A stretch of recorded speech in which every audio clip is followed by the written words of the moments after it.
Dr. Sreethan Kumar, Dr. Vidyasagar. Dr. Vidyasagar. Dr. Sreethan Kumar is former President of Indian Medical Association, Kerala. He is basically a diabetologist, and he is presently the National Chairman of IMA Junior Doctors Network. Dr. Vidyasagar, he belongs to 87 batch of Trivandrum Medical College, and he is a really medical researcher and entrepreneur.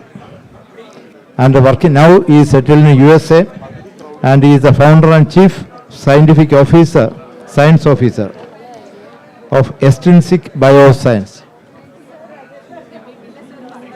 അതല്ല ഞാൻ just ഈ എഴുതിയേക്കുന്ന ഒരു പേര് മാത്രം.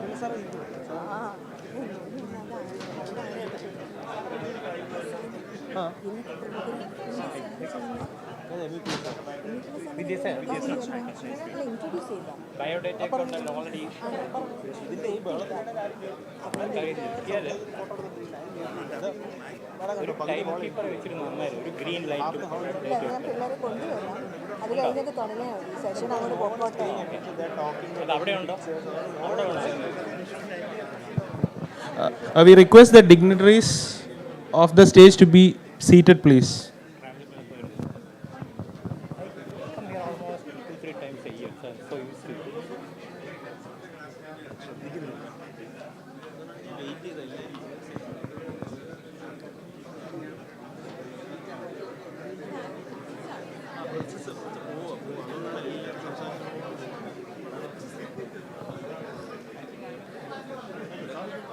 A kind request to all the guests, please be seated. Please be seated. We are starting the next session, so requesting all of you to take your seats.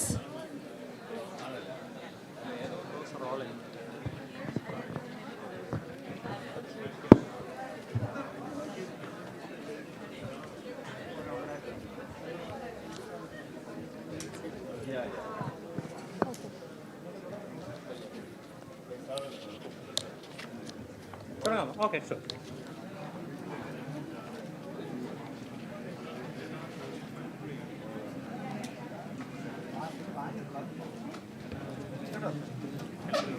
ഞാനൊരു കുറേ പേരുടെയൊക്കെ ബയോഡേറ്റയൊക്കെ ഇതിൻ്റെ ഉണ്ടായിരുന്നു.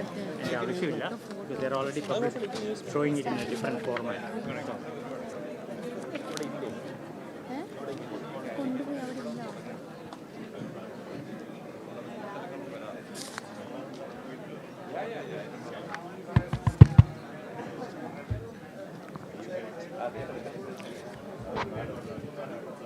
Good morning.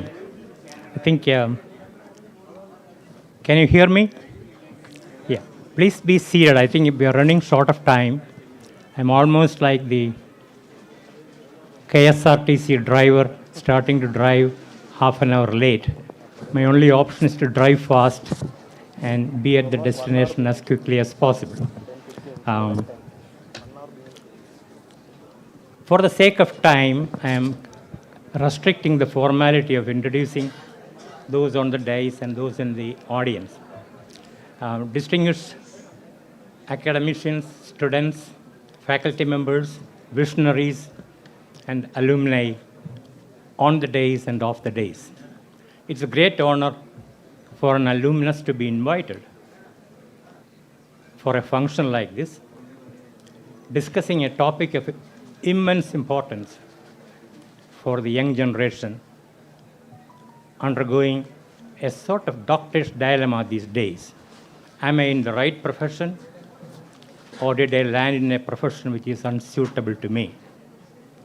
I'm supposed to be a speaker who should be able to inspire you, a pep talker, and I'm so happy to do that. Because over the last 45 years, living abroad taught me many things which I never learned from this campus, and many of them are worth sharing. When Steve Jobs was asked by his biographer, "You spent about 2 years in India. What did you learn from India?" His answer was, everything I created in this world, from Apple phone, Apple computer, to iPhone and Apple Watch, I got the idea from the rural folks of India. I came to India hoping that I can go to the Himalayas and spend some time with the rishis. Sooner or later, I realized that is not my kettle of fish. I decided to spend my time in the villages of Uttar Pradesh. I did voluntary work with barber shop owners, laundry marts, fruit vendors. That taught me something. There is something called experiential knowledge. And if you couple that with vision and intuition, you can create wonders in this world. So the experiential knowledge he picked up from the villages of Uttar Pradesh, and the intuitive capacity he learned from the villagers, he coupled that with modern technology. And here we have all the Apple products dominating the entire world right now. So ladies and gentlemen, let me start this talk by quoting the creator of CMC Vellore, Dr. Ida Scudder. Dr. Scudder made a very impressive statement. At first, using brick and mortar, you give shape to a building. And then the building starts shaping you, the inmates. Absolutely true. If you recall, the CMC Vellore had a prestige unmatched in Indian medical scenario, because they built with brick and mortar, and those who were recruited to work there were shaped by the culture, the ethos, and the excellence of this institute. This is something we have to keep in mind when we go back to the history of Trivandrum Medical College. It's very important because George Santayana, the Spanish philosopher, made a very thought-provoking statement.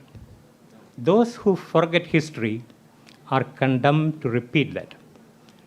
If you forget the history of your country or the institution, you are likely to repeat all the mistakes committed by your predecessors.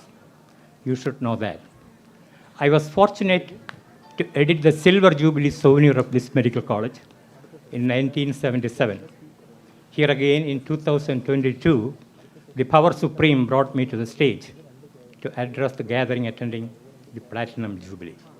In the Silver Jubilee souvenir, I had reproduced an article by Dr. C. O. Karunakaran, the master brain behind the creation of Trivandrum Medical College, along with his able assistants, Dr. Keshav Nair. And those two people went through trials and tribulations to set up this institute. I had requested Dr. John Panikkar to reproduce that article from the Silver Jubilee souvenir to the Platinum Jubilee souvenir, both in Malayalam and English. I hope you go through that. Throw away your desperation. Throw away your disillusionment. Get rid of your pessimism and nihilism. This is universal. This is universal because human nature is not perfect. They had to strive to establish this medical college in this campus. To quote two examples, the government opposed, stating that if you pay 10,000 rupees per candidate, Tamil Nadu can train 20 or 25 our students. Why waste crores? But these people fought for it. Dr. C.O.K. and Dr. Keshav Nair and his group of hardworking entrepreneurs. I shouldn't call them entrepreneurs because although they were using public money, they had the vision. They really fought against heavy odds. And here we have a medical college of international reputation. The second point was there was strong opposition to locate that in Ullur. And the public outcry was, nobody is going to go to Ullur. It's not reachable by the common man. So let's have it. If at all you want to have a medical college, have it at the General Hospital. COK had the imagination, the farsightedness, and the vision to recognize that this institution is going to burst through the beams, will require plenty of space. And if you really want to realize his insight and his intuitive capacity, walk through the streets today. There is virtually no place to park a car. So all those calculations were proven to be wrong by two visionary leaders. That's why George Santayana insisted that if you forget your history, you are condemned to repeat it. Ladies and gentlemen, many of you may be wondering, with 10 government medical colleges and 19 private medical colleges in Kerala, churning out about 4,000 doctors, what is my future? Please, for heaven's sake, this is not going to be your field ground. The latest information from WHO says that the world shortage of doctors is 4.3 million. The world needs 4.3 million minimum more doctors to survive. According to the US calculations, United States needs 139,000 doctors as quickly as possible. United Kingdom needs about 10,000 doctors this year. India, considered to be very well off in doctors' utilization, WHO wants 1 doctor for 1,000 people. India has only 1 doctor for 1,457 people. There is severe shortage. Shortage not only in the quantity, but in the quality too. I can vouch for that. For 2 years, we were searching for the best virologist to come to the Institute of Advanced Virology. It's very hard to find. The best brains are robbed by private industries. Ranbaxy, Reddy's Lab, Serum Institute. They are offering fabulous salary, and they are robbing the best brains. So I think the take-home message is, don't worry about job opportunities. The whole world is wide open. And in fact, you should not do the mistake of many of my college mates. They were sort of imitating MBBS Vellore, MD Vellore, DM Vellore, and many of my classmates decided they will write MBBS Ullur, MD Ullur, DM Ullur. Never went outside Ullur. So please, for heaven's sake, keep in mind the wide array of opportunities around the world. Now, the topic for today's discussion is called Walking with Dreams. The organizers told me, you will have a great time. Most people will be sleeping. That's the only way you can dream. And some of them sitting in the front row may have somnambulism. They may be sleeping, getting up and walking out. So don't worry, whatever you can say, just say. But there is an excellent quotation from the United States. None other than Martin Luther King Jr. Remember those quotes? I have a dream. I have a dream. Barack Obama quoted this in Indian Parliament. Addressing the Indian Parliament, President Obama said, I am here today as the President of the United States because of your father of nation. He impressed my mentor. Martin Luther King Jr. And I followed his footsteps. Because of Mahatma Gandhi and Martin Luther King Jr., myself, a black American, could win the election twice. That was the influence of, thought process and a quotation. The best occasion to remember the chief guest who will be addressing you tomorrow, Dr. Anderson Waheen. He is the emeritus professor from Karolinska Institute of Medical Science in Sweden. Those of you who know about Nobel Prize, all the Nobel Prizes are decided at the Karolinska Institute in Sweden. He will be talking tomorrow on the immunology and the virology of COVID and monkeypox.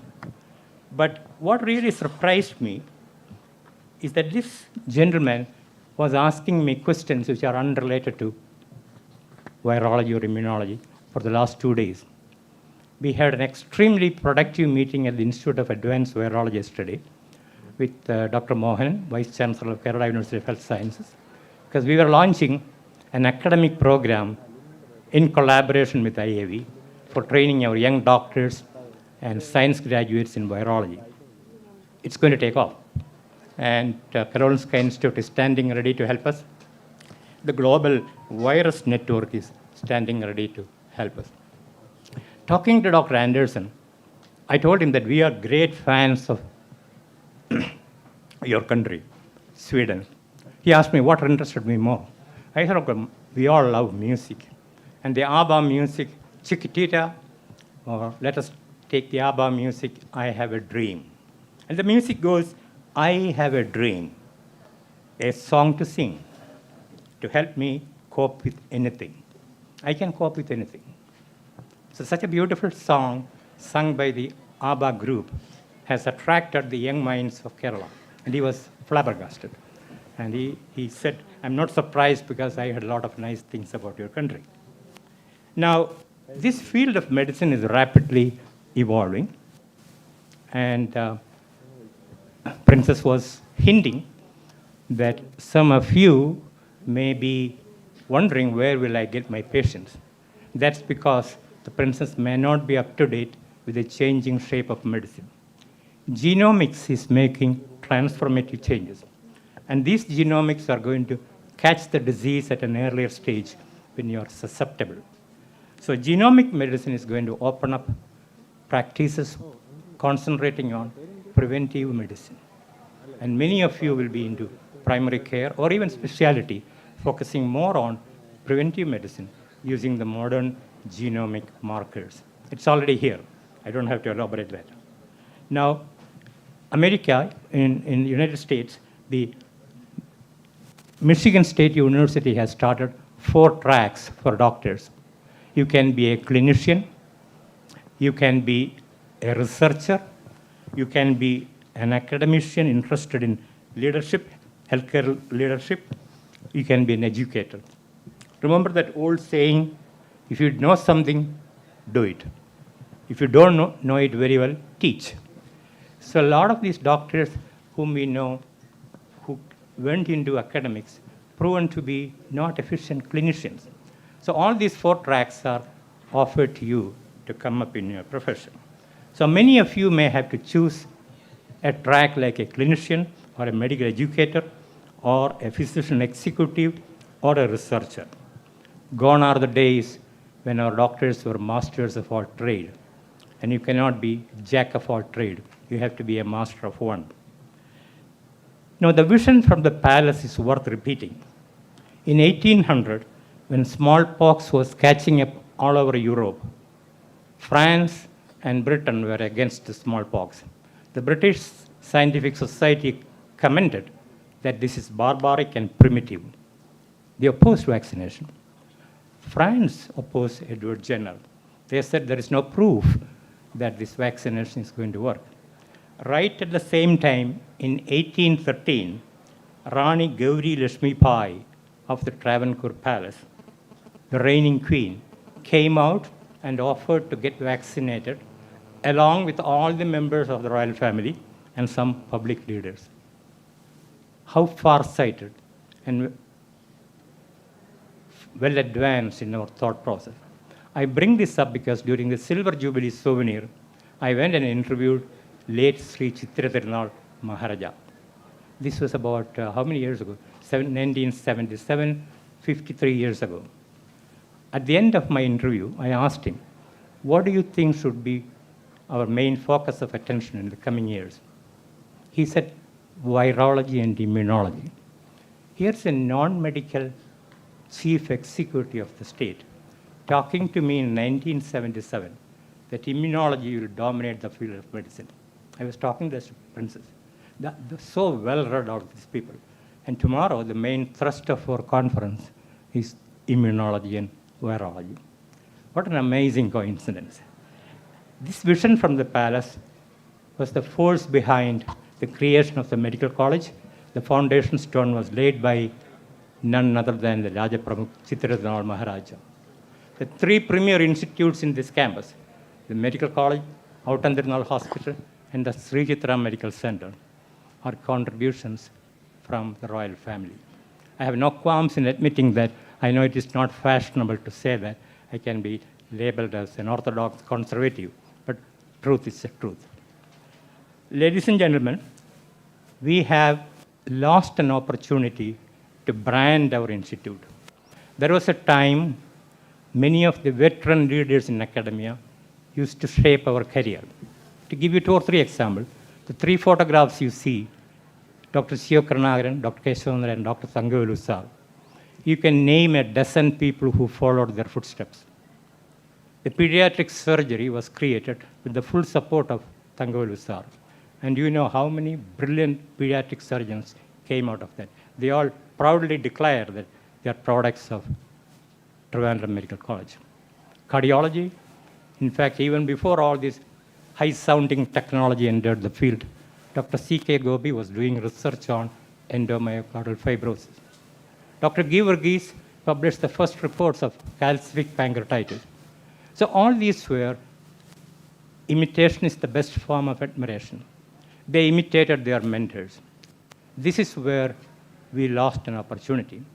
Somewhere in the course of the past few years, we lost that edge. There are no role models the students can emulate. Can we capture it back? Yes, we can.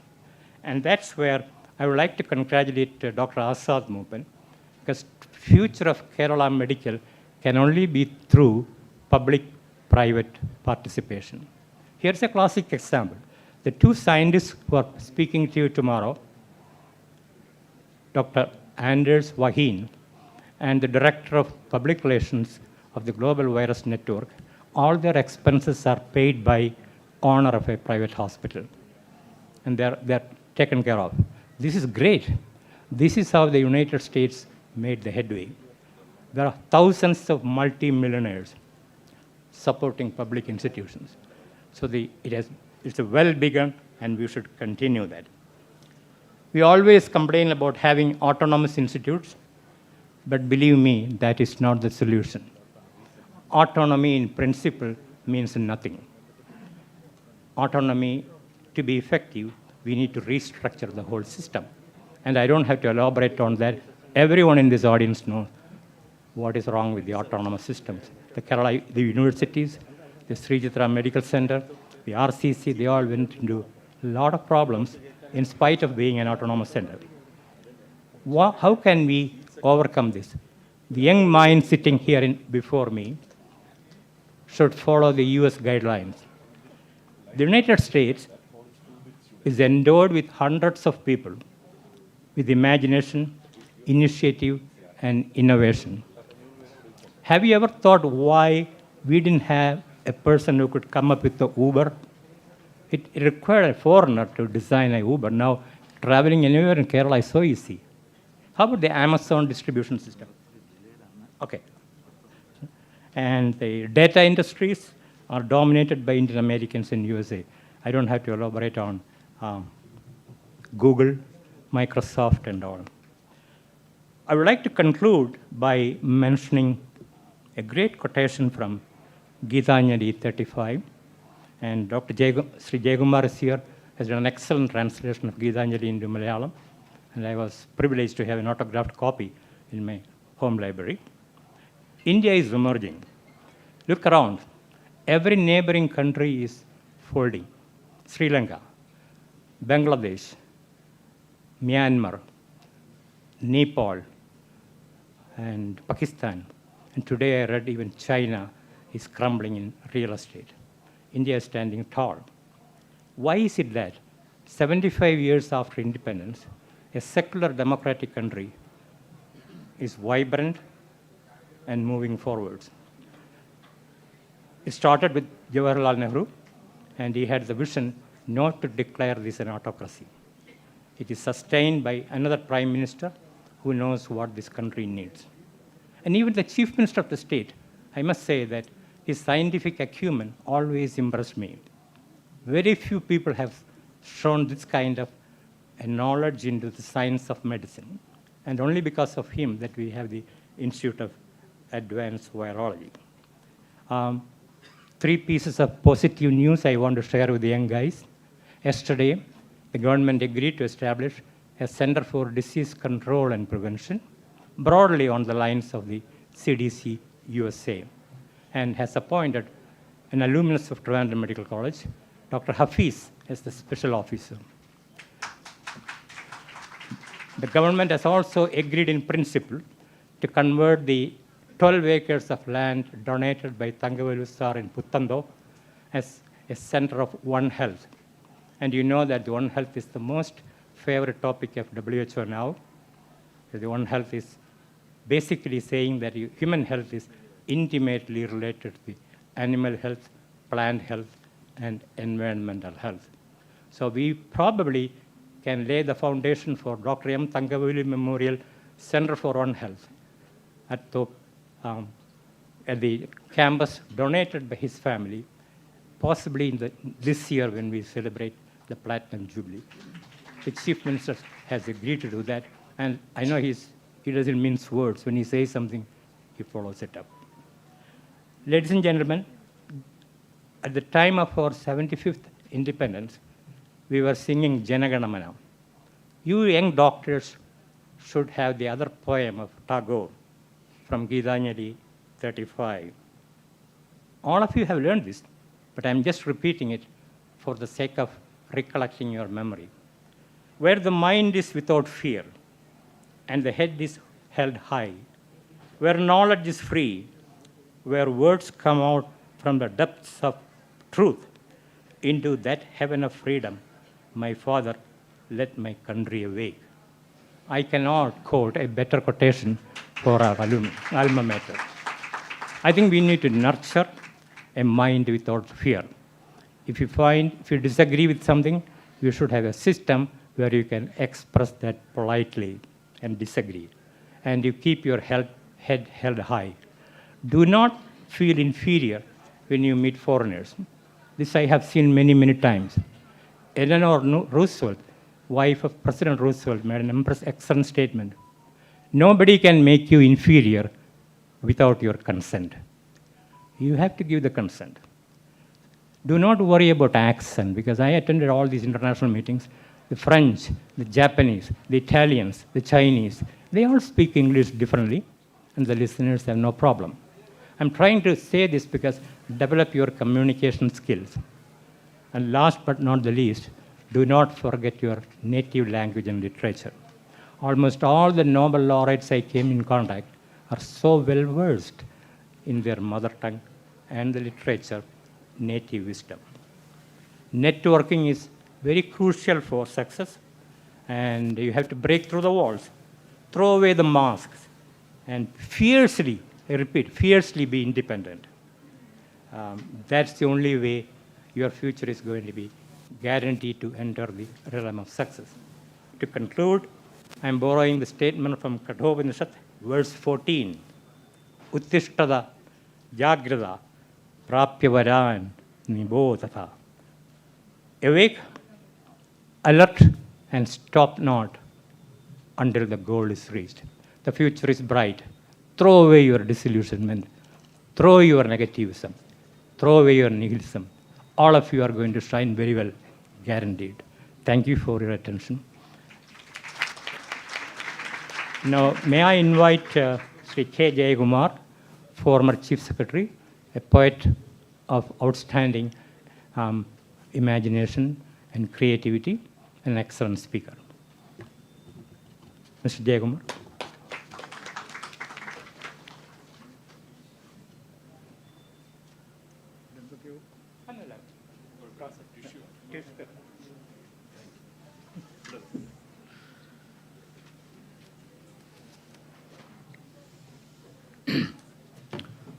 Dr. M. Pillai and co-panelists.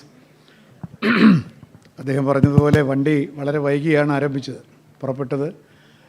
ഇനിയിപ്പം ഡ്രൈവറും കണ്ടക്ടറും കൂടെ എത്ര double bell അടിച്ചു വിട്ടാലും സമയത്ത് എത്തുമെന്ന് തോന്നുന്നില്ല. We are fairly behind schedule.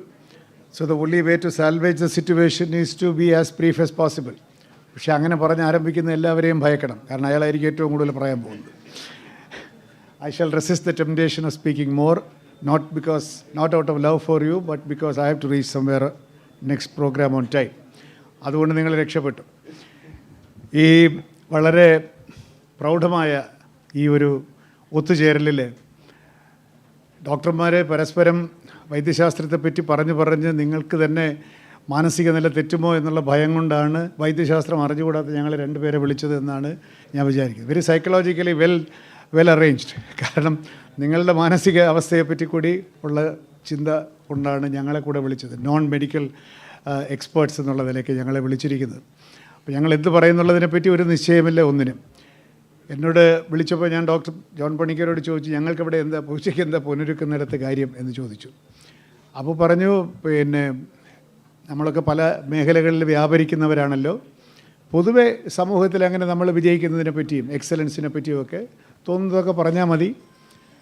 പുതുതായിട്ടൊക്കെ MBBS കയറുന്ന കുട്ടികൾക്കൊന്നും പഴയ പോലെ ഒരു മോട്ടിവേഷനൊന്നും ഇല്ല, എങ്ങനെയൊക്കെ ഡോക്ടർ ആയിപ്പോയതാണ് എന്നൊക്കെ വിചാരിക്കുന്നവരുണ്ട്. അങ്ങനെ പല പല പ്രശ്നങ്ങളിലൂടെയാണ് കടന്നു പോകുന്നത്. അതിലൊന്നും തെറ്റില്ല, കാരണം പ്രശ്നങ്ങളിലൂടെ കടന്നു പോകാത്ത ഏതെങ്കിലും സാഹചര്യമോ കാലഘട്ടമോ ലോകത്തുണ്ടായിട്ടുണ്ട്. എല്ലാ കാലഘട്ടവും പ്രശ്നങ്ങളുടെ കാലഘട്ടമാണ്. ആ കാലഘട്ടത്തിൽ ജീവിക്കുന്നവർ വിചാരിക്കും ഞങ്ങളുടെ കാലഘട്ടത്തിലെ പ്രശ്നമാണ് ഏറ്റവും വലിയ പ്രശ്നം വിചാരിക്കും. അപ്പോൾ നമ്മളുടെ കാലഘട്ടത്തിന് പ്രത്യേകിച്ച് പ്രശ്നമൊന്നുമില്ല. പണ്ടുണ്ടായിരുന്നവരുടെ പ്രശ്നം ഇപ്പോൾ കാലം മാറി പുതിയ പുതിയ പ്രശ്നങ്ങളായി എന്നുള്ളതല്ലാതെ ഈ കാലത്തിന് പ്രത്യേകിച്ച് കുഴപ്പങ്ങളൊന്നുമില്ല എന്നെനിക്ക് തോന്നുന്നു. എന്താണ് പറയേണ്ടതെന്ന് ചോദിച്ചാൽ, I thought I'll talk about excellence. How do certain people excel? How certain people do not excel? All of you have studied the same things in the same medical college or different medical colleges. But there are certain happy doctors. There are certain doctors who are not so very happy. ഇതിനകത്ത് വന്ന് പെട്ടല്ലോ എന്ന് വിചാരിക്കുന്ന ഡോക്ടർമാരുണ്ട്, ഇതിനകത്ത് പെട്ടില്ലായിരുന്നെങ്കിൽ ജീവിതം എന്താകുമായിരുന്നു എന്ന് വിചാരിക്കുന്ന doctors. What is the differential? അതെന്താണ് ഈ വ്യത്യാസത്തിന് കാരണം? ഒരു ഹാപ്പി ആയിരിക്കുന്ന ഒരു ഡോക്ടറെ അടുത്ത് ചെന്നാൽ ദുഃഖിതനായി പോകുന്ന പേഷ്യൻറ്റും സന്തോഷമായിട്ട് പോകും. നേരെ തിരിച്ചാണെങ്കിൽ തരക്കേടില്ലാത്ത ഒരു മാനസികാവസ്ഥയോട് കൂടിയ രോഗിയും കണ്ണീരും കൈയുമായിട്ട് തിരിച്ചു പോകും. മനസ്സിലായില്ലേ? അപ്പോൾ the mental health of the doctor is infectious in nature. ഈ വരുന്ന രോഗി ഒരു പരുവമാക്കാൻ ഈ ഡോക്ടറുടെ മാനസികാവസ്ഥ മാത്രം മതി. അതുകൊണ്ട് the mental wellbeing of the doctor is extremely important. നിങ്ങൾ നല്ല മരുന്നെല്ലാം കൊടുക്കുമായിരിക്കും, പക്ഷേ മരുന്ന് ഫലിക്കണമെങ്കിൽ ഈ രോഗിയുടെ മാനസിക നില നിയന്ത്രണത്തിലായിരിക്കണം. അതിന് നമ്മളുടെ മാനസിക നില നിയന്ത്രണത്തിലായിരിക്കണം. So what I said is there are happy doctors and not so happy doctors. I don't say particularly unhappy doctors but not so happy doctors. അങ്ങനെ പോകുന്നു എന്നുള്ളതാണ്. എന്താണ് ഇതിന് കാരണം? ഞാൻ ദീർഘമായി സംസാരിക്കുന്നില്ല എന്നുള്ള വാക്ക് പാലിക്കാൻ ഉദ്ദേശിക്കുന്നുണ്ട്. അതുകൊണ്ടാണ് ഞാൻ കുറച്ച് ഐ എം ഫാസ്റ്റ് ട്രാക്കിങ്. എനിക്ക് തോന്നുന്നത് ഈ ഡോക്ടർമാരുടെ മേഖലയിൽ മാത്രമല്ല, ജീവിതത്തിലെ ഏതൊരു മേഖലയിലായാലും, ഇപ്പോൾ ഞങ്ങളെപ്പോലെ ഉദ്യോഗസ്ഥരായാലും ശരി, അല്ലെങ്കിൽ നിങ്ങളൊരു വക്കീലായാലും ശരി, അധ്യാപകരായാലും ശരി, എല്ലായിടത്തും ഉണ്ട് ഇതുപോലെ വളരെ happy lot and not so happy lot. The only common denominator is you feel proud to be in a particular job. ഇവിടെ വന്ന് പെട്ടതിൽ ഞാൻ സന്തുഷ്ടനാണ് എന്നൊരു തോന്നൽ. ആ സന്തുഷ്ടി എങ്ങനെ വരും? ആ സന്തുഷ്ടി വരണമെങ്കിൽ നമ്മളുടെ sense of wellbeing and sense of accomplishment, or rather I am able to give my best എന്നുള്ള തോന്നൽ നമുക്ക് ഉണ്ടായിക്കൊണ്ടേയിരിക്കണം. അല്ലാതെ ഞാൻ ഇവിടെ അല്ല ഇരിക്കേണ്ടിയിരുന്നത്, ഞാൻ മറ്റെവിടെയോ ആണ് എന്ന് തോന്നിക്കൊണ്ടിരുന്നാൽ ഒരിക്കലും യു വിൽ നെവർ അറൈവ്. അപ്പോൾ എവിടെ എത്തിയോ അത് തന്നെയാണ് നമ്മളുടെ തലയിലെഴുത്ത്. If you are a doctor, yes, you are going to be a doctor. Now the only option before us is going to be the best doctor available. ഏറ്റവും നല്ല ഡോക്ടറായി തീരുക എന്നുള്ളതാണ്. ഞാനൊരു IAS ഉദ്യോഗസ്ഥനായെങ്കിൽ ഞാനിപ്പോൾ വിചാരിച്ചുകൊണ്ടിരിക്കുകയാണ്, ഇത് വേണ്ടായിരുന്നു, നമുക്ക് വേറെ വല്ലതുമായിരുന്നു, കുറച്ചുകൂടെ സ്വാതന്ത്ര്യം ഉണ്ടായിരുന്നു എന്ന് ഓരോ ദിവസവും വിചാരിച്ചു കൊണ്ടിരുന്നാൽ I will be a terrible disappointment not only for me but for others also. പക്ഷേ എനിക്ക് ഡിസപ്പോയിൻമെൻറ്റ് ഉണ്ടായിരുന്നു എന്നുള്ളത് ഞാൻ വ്യക്തിപരമായി പറയുകയാണ്.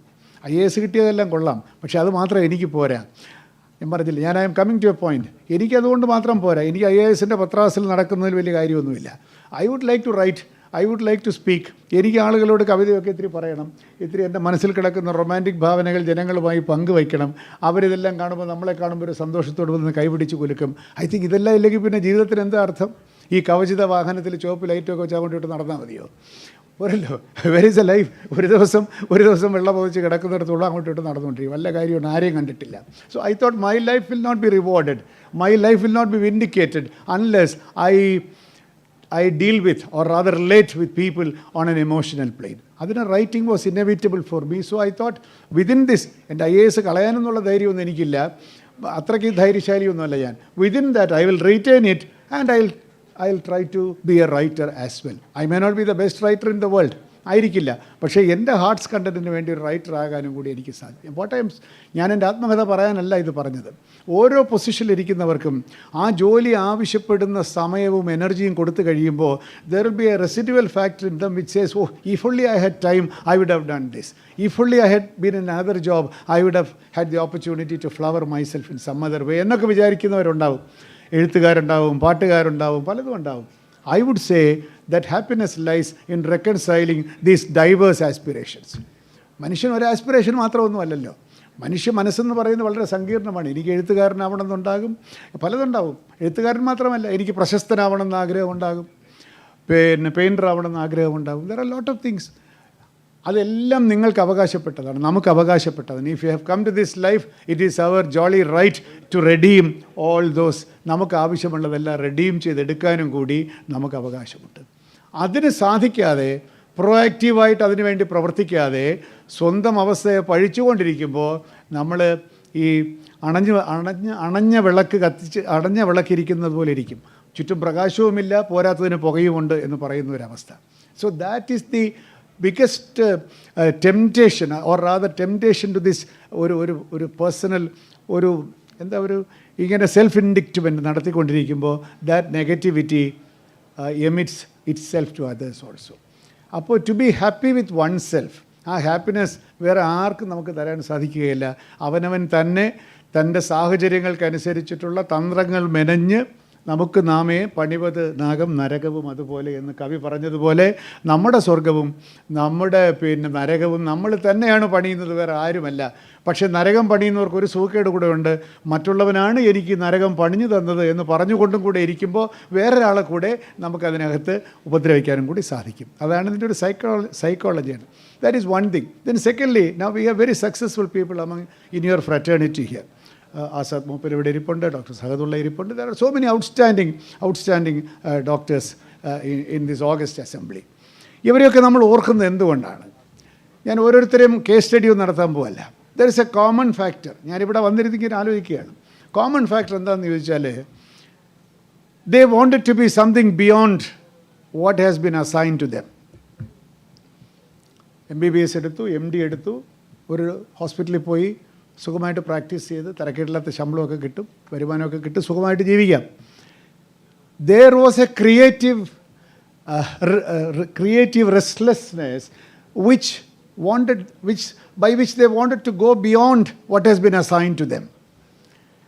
നമ്മുടെ കയ്യിൽ വന്ന അവസരത്തിന് അതീതമായിട്ടുള്ള എവിടെയൊക്കെ എനിക്ക് പോകണം, എൻ്റെ ജീവിതം എങ്കിൽ മാത്രമേ ഫുൾഫിൽഡ് ആവുകയുള്ളൂ എന്ന് ഒരു larger vision triggered their mind, they triggered their imagination, triggered their activity. ആ ട്രിഗർ ചെയ്യുന്നതിൻ്റെ കാരണം should not be a selfish motive. അതാണ് വ്യത്യാസം. സെൽഫിഷ് മോട്ടീവ് മാത്രമാണ് എങ്കിൽ എനിക്ക് ലോകത്തിൽ ഏറ്റവും സമ്പന്നനാവണം, അടിച്ച് പൊളിച്ച് ജീവിക്കണം, ബുർജ് ഖലീഫയുടെ ഒരു പകുതി ഭാഗം വാങ്ങിച്ച്, എന്തിനാണെന്ന് മനസ്സിലായിട്ടില്ല. ഈ മനുഷ്യന് കിടന്നുറങ്ങാൻ ഒരു കട്ടിൽ, ഒരു ബാത്റൂമൊക്കെ പോരെ. ഇപ്പോൾ അംബാനി തന്നെ ബോംബെയിൽ അമ്പരചുംബിയായ ഒരു വൃത്തികെട്ട മന്ദിരം ഉണ്ടാക്കിയിട്ടുണ്ട്. നിങ്ങളാരെങ്കിലും കണ്ടിട്ടുണ്ടെന്ന് എനിക്കറിയില്ല. How can you spend so much of money to create so much ugliness? Purely ഒരു എസ്തെറ്റിക് അഫ്രണ്ടാണത്. It is an aesthetic affront. ആ നഗരത്തിൻ്റെ നടുക്ക് ഒരു സൂചി കുത്തിയതുപോലെ. ബുർജ് ഖലീഫയുടെ ഡിസൈനൊന്നുമല്ല, Burj Khalifa slightly better, I would say, slightly better in aesthetics. പക്ഷേ അപ്പോൾ ഞാൻ ചോദിക്കുന്നത്, പണമുണ്ടാക്കുക എന്നുള്ളത് മാത്രമായിരിക്കരുത് ജീവിതത്തിൻ്റെ അതീതമായിട്ടുള്ള ലക്ഷ്യം. But I should be useful, I should be an instrument. The instrumentality, ഞാനെന്നും പറയുന്ന ഇൻസ്ട്രുമെൻറ്റിലൂടെ ഇപ്പോൾ ഈ ലോകത്തുള്ളതിനേക്കാളും എന്തെങ്കിലും ഒരു വ്യത്യസ്തമായിട്ടുള്ളത് ചെയ്യാൻ എന്നെ ഉപകരണമാക്കണമേ. ഫ്രാൻസിസ് അസീസിയുടെ പ്രാർത്ഥനയല്ലേ, make me the instrument of thy peace എന്നാണ്. This is my prayer to thee my lord, make me the instrument of thy peace എന്ന് പറയുന്നത് പോലെ നമ്മളുടെ ചില സ്വപ്നങ്ങളുടെ ഇൻസ്ട്രുമെൻ്റ് ആക്കാൻ എന്നെ അതിന് ഇൻസ്ട്രുമെൻ്റ് ആകണമേ എന്നൊരു പ്രാർത്ഥന. Let me be the instrument to create something different, something better, something excellent. അങ്ങനെ വരുമ്പോൾ we do not succeed for ourselves but for the cause that we are espousing. അതാണ് വാക്കിംഗ് വിത്ത് ദ ഡ്രീംസ് എന്ന് പറയുന്നത്. What is the quality of your dream? ഈ പറഞ്ഞ പോലെ പണം ഉണ്ടാക്കൽ മാത്രമാണ് ഡ്രീമെങ്കിൽ I think you will lead a more and more mediocre life. പണം ഈസ് എൻ ഇൻസിഡൻ്റൽ കമ്മോഡിറ്റി എന്നുള്ളത് ആദ്യം മനസ്സിലാക്കണം. പണം ഈസ് ഇൻസിഡൻ്റൽ. ഇപ്പോൾ കോവിഡിൻ്റെ സമയത്ത് ഇഷ്ടംപോലെ പൈസയൊക്കെ ബാങ്കിലുണ്ട്, വല്ല പ്രയോജനമുണ്ടോ? ഒരു പ്രയോജനവുമില്ല. ഓൺലൈനിൽ കൂടെ എങ്ങോട്ട് വേണം ട്രാൻസ്ഫർ ചെയ്തിട്ട് എന്ത് ചെയ്യാനാണ്? ഒന്നും ചെയ്യാൻ പറ്റുകയില്ല. സോ വൈറസ് എന്ന് പറയുന്ന ഒരു സൂക്ഷ്മജീവി നമ്മളെ ഭംഗിയായിട്ട് ഒരു ഫിലോസഫി പാഠം പഠിപ്പിച്ചിട്ട് പോയോന്ന് അറിഞ്ഞുകൂടെ, ഇവിടെ കാണുമെന്ന് അറിഞ്ഞുകൂടെ. എന്തായാലും മാസ്ക് പോക്കറ്റിൽ കൊണ്ടിടുന്ന വൈറസ് കയറാതിരിക്കും. എനിവേ, അപ്പോൾ the biggest philosopher we have seen around is the novel corona virus. വന്ന് എന്തെല്ലാം പഠിപ്പിച്ചിട്ട് പോയി. അതുകൊണ്ട് പണം കൊണ്ടല്ല കാര്യം. പക്ഷേ the extent to which we had been useful to others, or to the extent to which we have been able to pursue our dream for a larger cause. At the end of the day, what we have achieved will speak for itself. It is all the vision of this gentleman. എന്ന് പറയുന്നിടത്താണ് നമ്മളുടെ ജീവിതത്തിൻ്റെ fulfilment. ഈ പറഞ്ഞ പോലെ പണ്ട് കുഞ്ഞിൻ്റെ പറഞ്ഞ പോലെ പിന്നെ പഠിച്ചാലും വളരും, പഠിച്ചില്ലെങ്കിലും തളരും എന്ന് പറഞ്ഞ പോലെ എങ്ങനെയായാലും നമ്മൾ ജീവിച്ചിരിക്കും. നമ്മൾ കുറേ കാലം ജീവിക്കും, കുറച്ച് കഴിയുമ്പോൾ മരിക്കും. അങ്ങനെ മരിച്ചാൽ പോരല്ലോ. ലൈഫ് എന്ന് പറയുന്ന wonderful opportunity when you have so much of creative energy, knowledge and opportunities. If you don't facilitate the emergence of your dream, emergence ആണ് ആ ഡ്രീം അങ്ങനെ നമ്മളെ വന്ന് ഗ്രസിച്ച് നമ്മൾ ഈ ലോകത്തിന് വേണ്ടി എന്തെങ്കിലും കൊടുക്കാനുള്ളൊരു അവസരമായി ഇതിനെ മാറ്റുമെങ്കിൽ any job, whether it that of a peon, ഒരു ഓഫീസിലൊരു അറ്റൻഡർ ആയാലും ശരി, പ്രിൻസിപ്പൽ ആയാലും ശരി, അവിടുത്തെ ഏറ്റവും വലിയ ബോസ് ആയാലും ശരി, CEO ആയാലും ശരി, he should have a dream slightly beyond the assigned role. അതാണ്. അപ്പോൾ നിങ്ങളിപ്പോൾ ഇവിടുന്ന് MBBS ഒക്കെ പഠിച്ചിറങ്ങിയിട്ട് ഒരു പബ്ലിക് ഹെൽത്ത് സെൻറ്ററിൽ പോയിരുന്നു, ഒരു പ്രൈമറി ഹെൽത്ത് സെൻറ്ററിൽ പോയിരുന്നു. നിങ്ങൾക്ക് നിരാശ ഉണ്ടാവുന്നുള്ള കാര്യത്തിൽ ഒരു സംശയവും വേണ്ട കേട്ടോ. കാരണം നിരാശ പ്രതീക്ഷിച്ചിട്ട് പോയാൽ മതി. അവിടെ ഉപകരണങ്ങൾ പ്രവർത്തിക്കുന്നുണ്ടായിരിക്കും. ഇപ്പം അങ്ങനെയൊന്നുമല്ല, കുറച്ച് മാറ്റങ്ങളൊക്കെ ഉണ്ട്. നമ്മുടെ സ്റ്റാഫ് നമുക്ക് വേണ്ട, നമ്മളെടുത്ത സ്റ്റാഫല്ല, നമ്മളോട് വിധേയത്വമുള്ളവരല്ല, പലതരത്തിലുള്ള ലോയൽറ്റി ഉള്ളവരാണ്. ഇതൊന്നും നമ്മൾ വിചാരിച്ച പോലെ അല്ല. ആ വിചാരിച്ച പോലെ അല്ലാത്ത സാഹചര്യങ്ങളിൽ നിന്ന് if you can create A wonderful result, you are A successful person. അല്ലാതെ ഇതിനെ പഴി പറഞ്ഞുകൊണ്ടിരുന്ന ദേവന്മാരല്ലായിരുന്നെങ്കിൽ ഞാനിവിടെ അത്ഭുതങ്ങൾ കാണിച്ചു തരാം. ഈ ഗവൺമെൻറ് ഇങ്ങനെ അല്ലായിരുന്നെങ്കിൽ, ഒരു പേപ്പർ എഴുതി വെച്ചാൽ ഞങ്ങളുടെ ഓഫീസിൽ നിന്നൊന്നും തിരിച്ചു വരാത്തൊരു ഓഫീസ് അല്ലായിരുന്നെങ്കിൽ, I would have created wonders. You see, to perform in a perfect world, you don't require brilliant people. Even a mediocre can perform very well in a perfect world. ഈ അമേരിക്കക്കാരെ പറ്റി ഡോക്ടർ പറഞ്ഞില്ലേ, അമേരിക്കക്കാരെ അല്ലെ വെള്ളക്കാരെ കാണുമ്പോൾ നമുക്ക് inferiority വേണ്ട, ഒരു കാരണവശാലും വേണ്ട. നമ്മളെക്കാൾ എത്രയോ ബുദ്ധി കുറഞ്ഞവരാണ് പലരും എന്നുള്ള കാര്യത്തിൽ ഒരു സംശയവുമില്ല. പലരും ഞാൻ പറയുന്നുള്ളൂ കേട്ടോ, എല്ലാവരും പറയുന്നില്ല. There are ever so many fools. India മഹാരാജ്യം എവിടെയാണെന്ന് ചോദിച്ചാൽ കേട്ടിട്ടില്ലാത്ത എത്രയോ പേരെ എനിക്കറിയാം.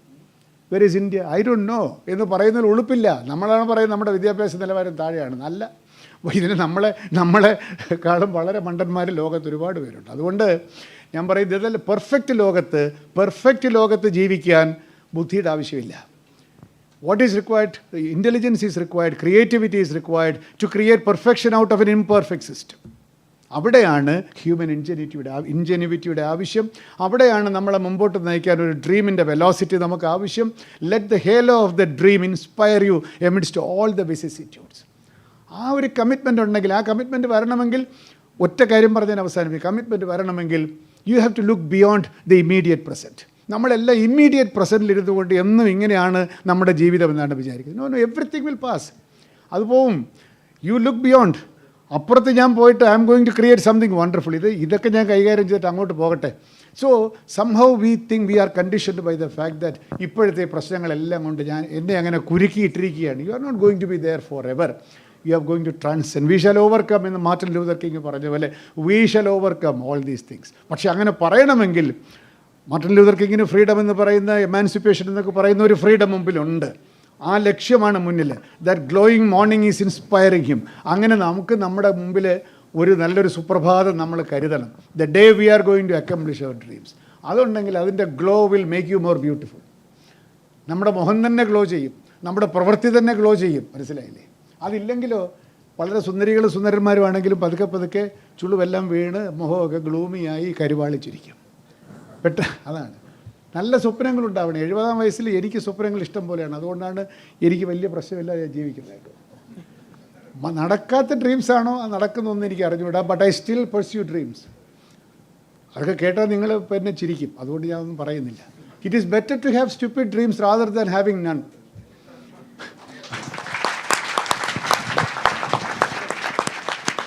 എത്രത്തോളം കാലം നമുക്ക് അത്തരത്തിലുള്ള സ്റ്റുപ്പിഡിറ്റിക്ക് അവകാശമുണ്ടോ, അത് redeem that freedom, dream yourself and enjoy life. Every moment is wonderful. നമ്മളിപ്പോൾ ജീവിച്ചിരിക്കുന്ന, നമ്മളിതെല്ലാവരും കൂടെ കൂടിയിരിക്കുന്ന ഈ ഒരു മൊമെൻറ്റ് ഒരു പക്ഷേ ഹിസ്റ്ററി നമുക്കിനി തന്നു വന്നിരിക്കില്ല. Every moment is unique, like every human being is unique എന്ന് പറയുന്നത് പോലെ നമ്മൾ ഓരോരുത്തരെ കാണുകയും ഓരോ സന്ദർഭത്തിൽ ഇടപെടുകയും ചെയ്യുമ്പോൾ ഉള്ള ഒരു യുണീക്ക്നെസ് എൻജോയ് ചെയ്തുകൊണ്ട് ജീവിതത്തിനോട് കൃതജ്ഞതയോടുകൂടി ജീവിച്ച് ഒരു ഭയങ്കര സുന്ദര സ്വപ്നം മുമ്പിൽ വെച്ചുകൊണ്ട് മുമ്പോട്ട്, ഒന്നല്ല അനേക സ്വപ്നങ്ങളായിരിക്കും, ഒരു കുഴപ്പമില്ല. അവിടെ അങ്ങനെ കോണ്ടാക്ട് റൂളൊന്നുമില്ല. ഒരു സ്വപ്നമേ പാടുള്ളൂ എന്തെങ്കിലും പറഞ്ഞിട്ടുണ്ട്. മോണോഗാമി അവിടെ പ്രധാനമല്ല. സ്വപ്നത്തിൽ മോണോഗാമി വേണ്ട കേട്ടോ. എന്ന് പറഞ്ഞാൽ ഒരു സ്വപ്നമേ പാടുള്ളൂ എന്നില്ല. പല സ്വപ്നങ്ങളാവാം, ഇഷ്ടത്തോലെ സ്വപ്നങ്ങളാവാം. പല സ്വപ്നങ്ങളുണ്ടെങ്കിൽ ചിലതെല്ലാം ഫലിക്കും, മനസ്സിലായില്ലേ? അപ്പോൾ അങ്ങനെ have a dream that is beyond. ഇപ്പോൾ ഇമ്പോസിബിൾ എന്ന് തോന്നുന്ന ഒരു ഡ്രീമിനെ മുമ്പ് വയ്ക്കുക. You have everything to translate that dream into reality with these few words. I wish you a very wonderful Platinum Jubilee celebrations ahead. ഇവിടെ നമുക്ക് 75-ാം വർഷം ആഘോഷിക്കുന്ന അമൃത മഹോത്സവം ആഘോഷിക്കുന്ന സമയത്ത് ഇവിടെ 70-ാം വർഷമാണ് കോളേജിൻ്റെ.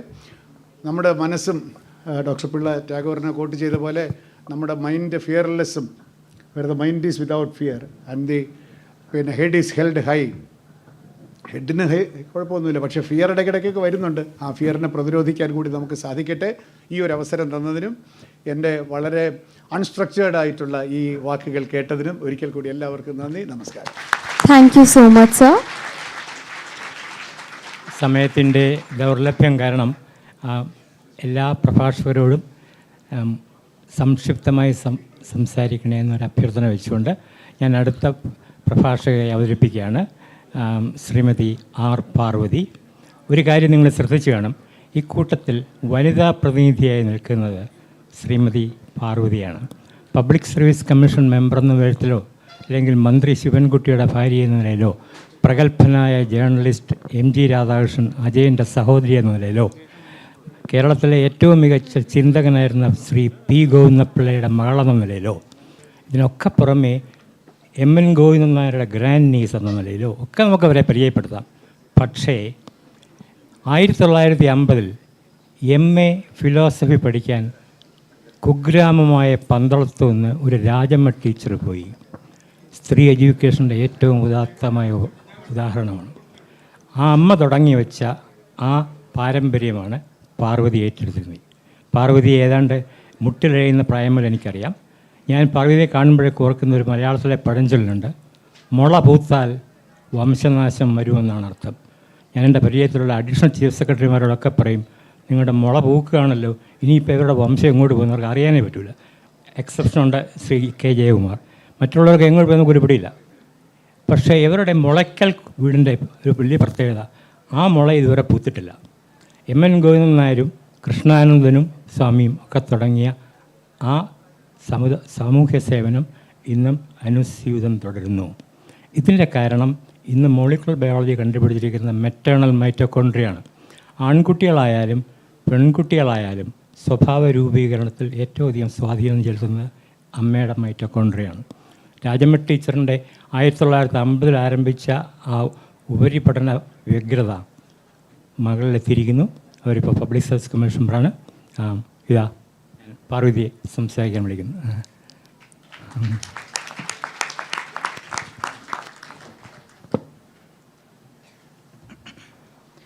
പ്രിയപ്പെട്ടവരെ, പറയാൻ വിചാരിച്ച കാര്യമൊക്കെ ഡോക്ടർ എം വി പിള്ള, ഞങ്ങളുടെ മണിച്ചേട്ടൻ, അതിഗംഭീരമായ ഒരു ആമുഖം നിങ്ങൾക്ക് തന്നതോടെ പറയാൻ വിചാരിച്ചതെല്ലാം യഥാർത്ഥത്തിൽ ആവിയായിപ്പോയി.